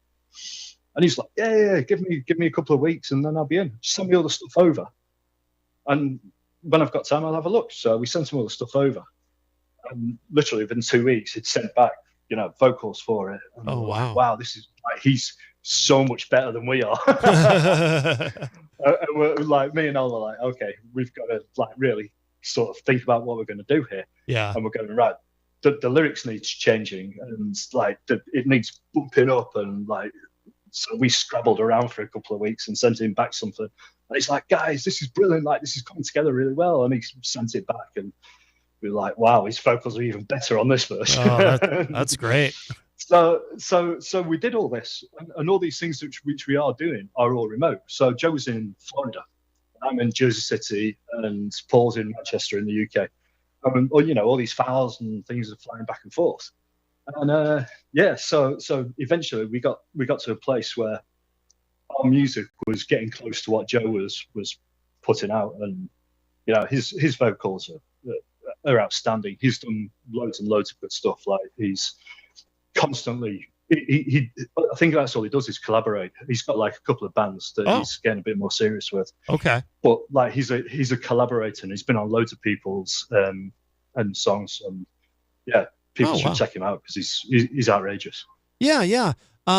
It's interesting because it's like something that comes up a lot on the show is COVID and how COVID changed so much. And I feel like obviously it was terrible, but we got to find those silver linings where we can. And I think one of those few silver linings of the pandemic was it kind of forced people to think a little bit outside the box in terms of, the technology already existed, to share files back and forth and to collaborate via the internet. But I think what the pandemic did, it kind of forced a lot of people to really embrace it more. And so you see a lot more of these kinds of projects now where, people aren't even, in this case, not even necessarily on the same continent, right? But you can collaborate that way, and you can send files back and forth, and people are more comfortable with it now. And I mean, and the FODs probably, without the internet, I think it's safe to say the FODs would not exist as a project, right? Because, 100%. You wouldn't be able to connect all of this. So, So if you look at it like it used to be, like you used to have to get 4 or 5 people into a tiny little room, and that's how people used to make music. And there's nothing wrong with that. I'd love to do that again. Sure. Get in a studio or because we don't really see the end product. Like, I send my bit off, and I'm involved in the producing and all that sort of stuff, and then it goes to the mixer. Yeah. And he does his stuff. And then it comes back to me, and I go, I don't really know what more to add to that. It's outstanding. Yeah, right? yeah. And I can give him little tidbits and say, oh, at 1 minute 23, can you do this instead of this? And he goes, yeah. And it takes like seconds, and he's done. I'm like, okay, that's good. Yeah. And so the technology is so good these days. Yes. He has a real job. He's not a real. He is a real mixer because he's incredible at it. Yeah. But he also has a day job, and this is his side hobby. Oh, okay. And and he's outstanding. And some of the stuff that we've got coming out. So these 2 songs, The Ineffectuals and Shopping, came out in January, and we've had, I think, 8 other songs in weird stages of like pre-production and sitting with another band or a singer or sitting somewhere. Yeah. And there's one song that we've been waiting on a singer to do it for like 6 months, and eventually we just had to say to him, look, it's been far too long. we need to find someone else. Yeah. Because and we found someone else, and they did it in like 2 weeks. So this is one of the pitfalls about doing it this way, because someone with the best intentions will go, yeah, it's a great song, like I think it'll really fit my voice and my tone, and I'll get around to it. You know, I've got a couple of things to do, and then, you know, in 3 weeks I'll be there, I'll be on it. So in a month later I'll text him back and go, like, how's it going? Oh, I've not quite got around to it yet, you know. give me a couple of weeks and I'll so this sort of back and forth goes on, and it gets quite awkward, you know. Yeah, no doubt. No doubt. And eventually I had to say to him, look, I know you really want to do this, but like, you've had it for 6 months, and if we want to try and get an album out in January or February or March or sometime, I don't know whether you're going to get me anything to put on it. So it's like, yeah, I get it. Yeah. And then we gave it to someone else who turned it around in like 3 weeks. Oh, so that's good. As much as you want a particular person, you think, right, this song I think will, and you find a person who, you know, I've trawled through all sorts of radio stations and streaming platforms just to find like someone who's got a sound which we think will be great for this particular song. Yeah. And we've also done it right. Just have it and give it a go and see what it comes up with. There was a song on Don't Argue EP, which was never really meant to be, like, it turned out to be a bit of a shoegaze indie song. Yeah. And it was never meant to be like that. But the guy who we gave it to just gave it that vibe. Yeah. And it came back and we were like, whoa, we weren't expecting this, but it's different but great, you know? So one of the things that we really want to do is have the singers put their mark on our songs as well. Because there's no point me sending something off and saying, right, I mean, this probably won't happen, but like, we've got a song that sounds like Europe. Mm-hmm. Make this sound like Joey Tempest, right? Right. That's pointless. So we want them to put their own stamp. And we've got, obviously, Aura is a female, so we're looking to get female singers into it as well, which opens up a whole new sort of sound for us. Oh yeah. So we're not stuck with just like guys singing it. Like we've got two on the album that's coming out. Like we're going to release them. We weren't going to even release this, but one of the songs came out sounding so good that we're right middle of October we're going to release it and see what people think. And it's nothing. It's not. I don't think it's even a rock song. It's sort of a blues ballady type thing. Oh, nice. You know, may fit on a James Bond theme. So we'll see. But like, we love it. So we'll see what people think. That must be exciting for you though, because as you're coming up with these ideas for these songs and you're putting lyrics together and so forth, that, you know, it sounds like it's kind of an adventure, because you don't know, once it leaves your hands, you don't know exactly what's going to happen to it.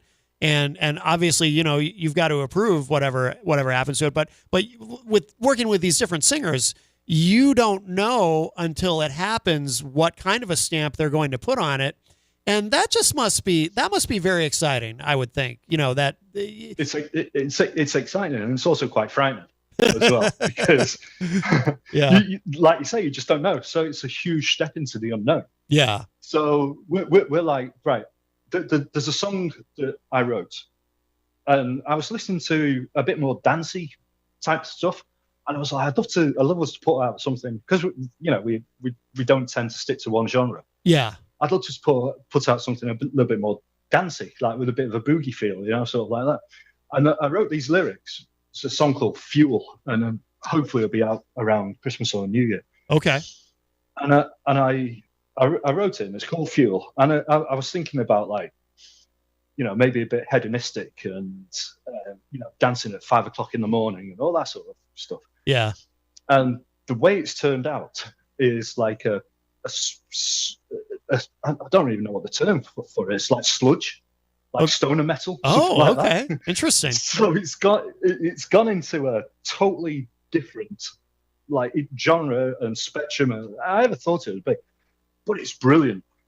It's brilliant. And when we actually gave it to the band who did it, they were like, "What are you expecting from this?"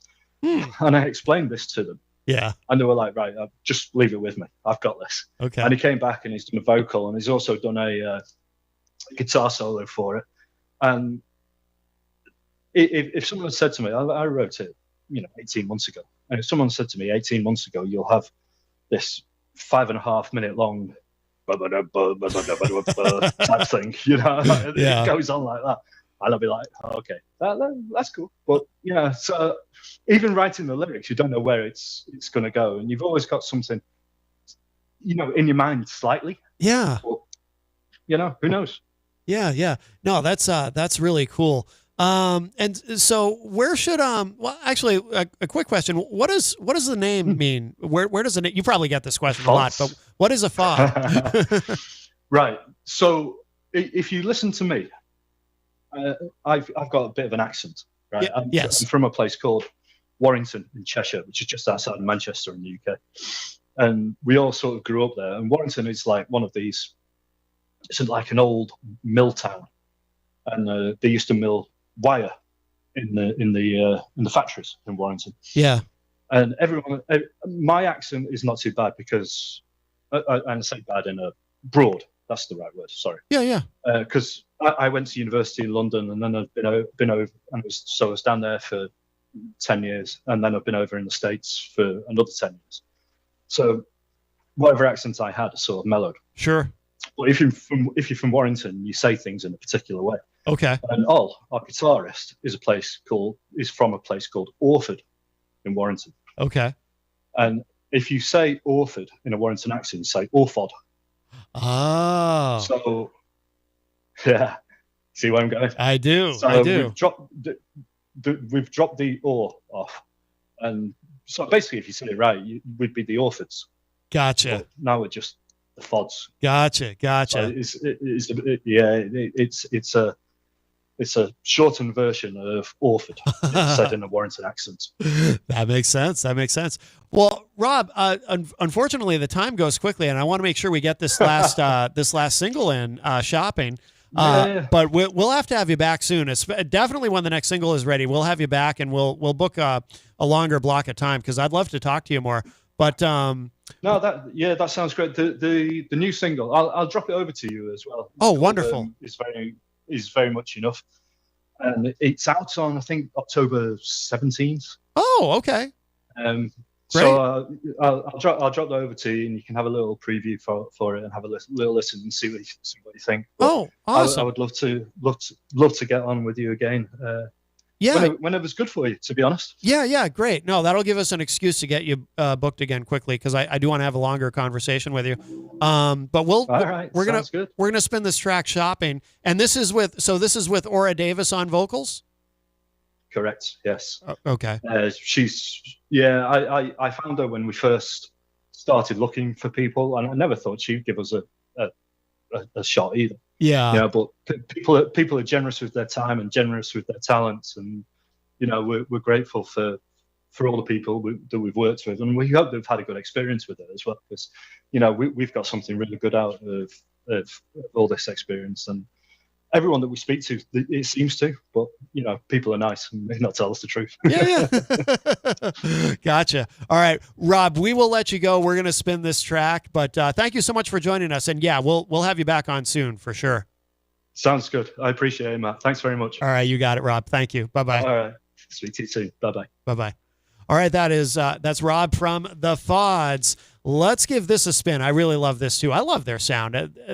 Both of these songs are really good, but earlier we played The Ineffectuals. We're going to play this. This is Shopping by the Fods, and then after this, Jenny and I will be back for a quick minute before we run out of show. We'll tell you about what we're doing later today if you want to join us. But here it is, the Fods. The track is called Shopping. She wears Kukai, and he's one of those baker boys. He'll burn powder notes. soon as buy her a brand new toy. You're just the same as all the rest. I see you buying that brand new dress. Something's going wrong, I know it shouldn't take this long. Won't somebody get me out of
Oh, I love that. They have such a great sound, the Fods. That track is called Shopping, and we're gonna have Rob back on as soon because he just I want to have a longer conversation with him. So interesting, but great project, the Fods. We are running out of show. We got a few minutes left. Jenny, you want to mention a couple things? Absolutely. Well, if you want to join Matt and I later on today from 4 to 6 p.m. at the Great North Ale Works, Jesse Coffee is performing, and Matt and I are delighted that we're going to be able to be there to see him play. Come join us. And next weekend is the opening, or shall I say the viewing, of the Exquisite Corpse show, which was at the Mosaic Art Collective. The calling hours will be from 4 to 8 p.m. on October 11th. This show will be there from October 6th through November 2nd. Please go to the mosaicartcollective.com for more information. They got a lot going on, some artist talks and things like that. So definitely go check them out on the website. And if you want information more on me, go to jencoffey.com, JENNCOFFEY.com. Oh, calling hours. It took me a second to get that. Calling hours, yes. It's the Exquisite Corpse. Yes, yes. And when you're at their website, there is an open call coming up. So come submit your art. Yes, yes. Very good. And let's see, if you want to keep up with everything I'm doing, mattconnerton.com is my website. All the content, in addition to this show, Matt Connarton Unleashed, which we have the honor and privilege of doing every Saturday morning here from the studios of WMNH 95.3 FM. There's also the podcast version of the show where we do some things that don't necessarily fit the format here. And we also have Tough Bumps. I believe Eric Pilcher and I are doing a brand new episode of Tough Bumps on Sunday, and always lots going on. So you can go to my website, mattconnerton.com. And if you would like to book a hypnotherapy session, you can do that too. And if you want to learn more about that, again, mattconnerton.com. You can contact me right through the website or on social media. And I'm easy to find, or you can always just Google me, because Connarton is not a particularly common name. So there is another Matt Connarton here in the state of New Hampshire, but he's my uncle. So, it almost doesn't count. But on that note, thank you to everybody who joined us today, of course, in the first hour. If you missed it, live here on Saturday, if you were listening live, we had, first hour we had Mark Winters. Second hour we had Dennis and Troy from the Gray Curtain. And in the third hour we had the great Ryan Redwood, followed by Rob Critchley from the Fods. So if you missed any part of today's show, it will be up in just a little bit at WMNHradio.org and at my website, mattconnerton.com. And that's going to do it for us.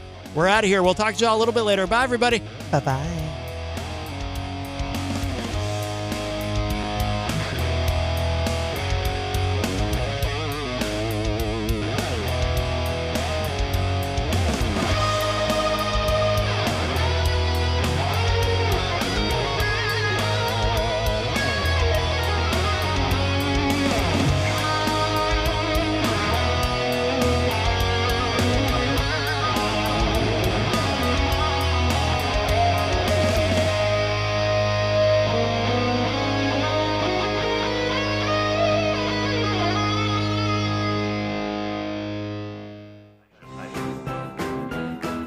You are listening to WMNHLP 95.3 FM, broadcasting from the top of 1000 Elm Street. Our studios are located at 119 Canal Street and licensed to Manchester Public Television Service in Manchester, New Hampshire.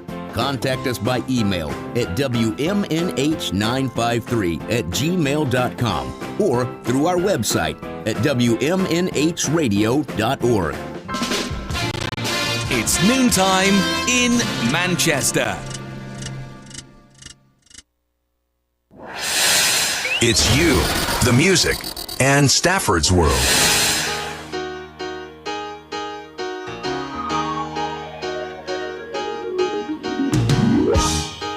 You're as cold as ice.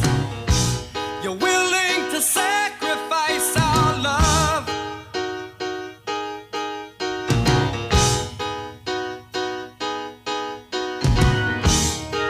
You never take advice.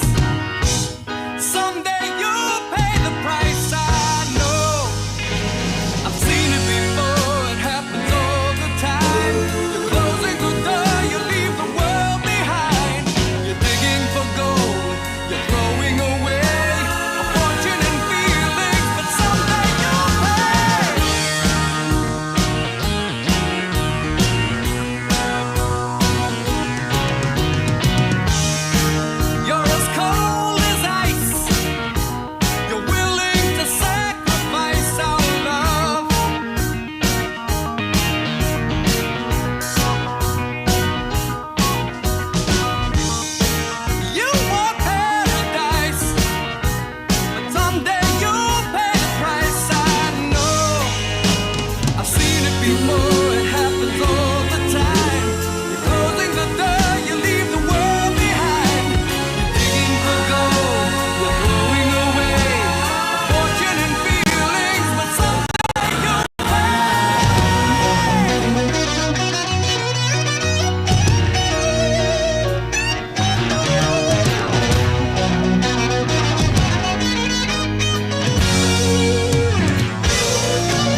so many good versions of that, but that was the original and the best Marvin Gaye's original from 1964 of How Sweet It Is. Junior Walker came along and did it in 65, and James Taylor did it in the 1970s in his smooth, laid-back way. And Foreign and Cold as Ice. Welcome to Stafford's World. I'm Mark Stafford. We're on a journey through the 60s, 70s and the 80s on Stafford's World. Now, it was 1963, and Dwayne Eddy must have thought that was it.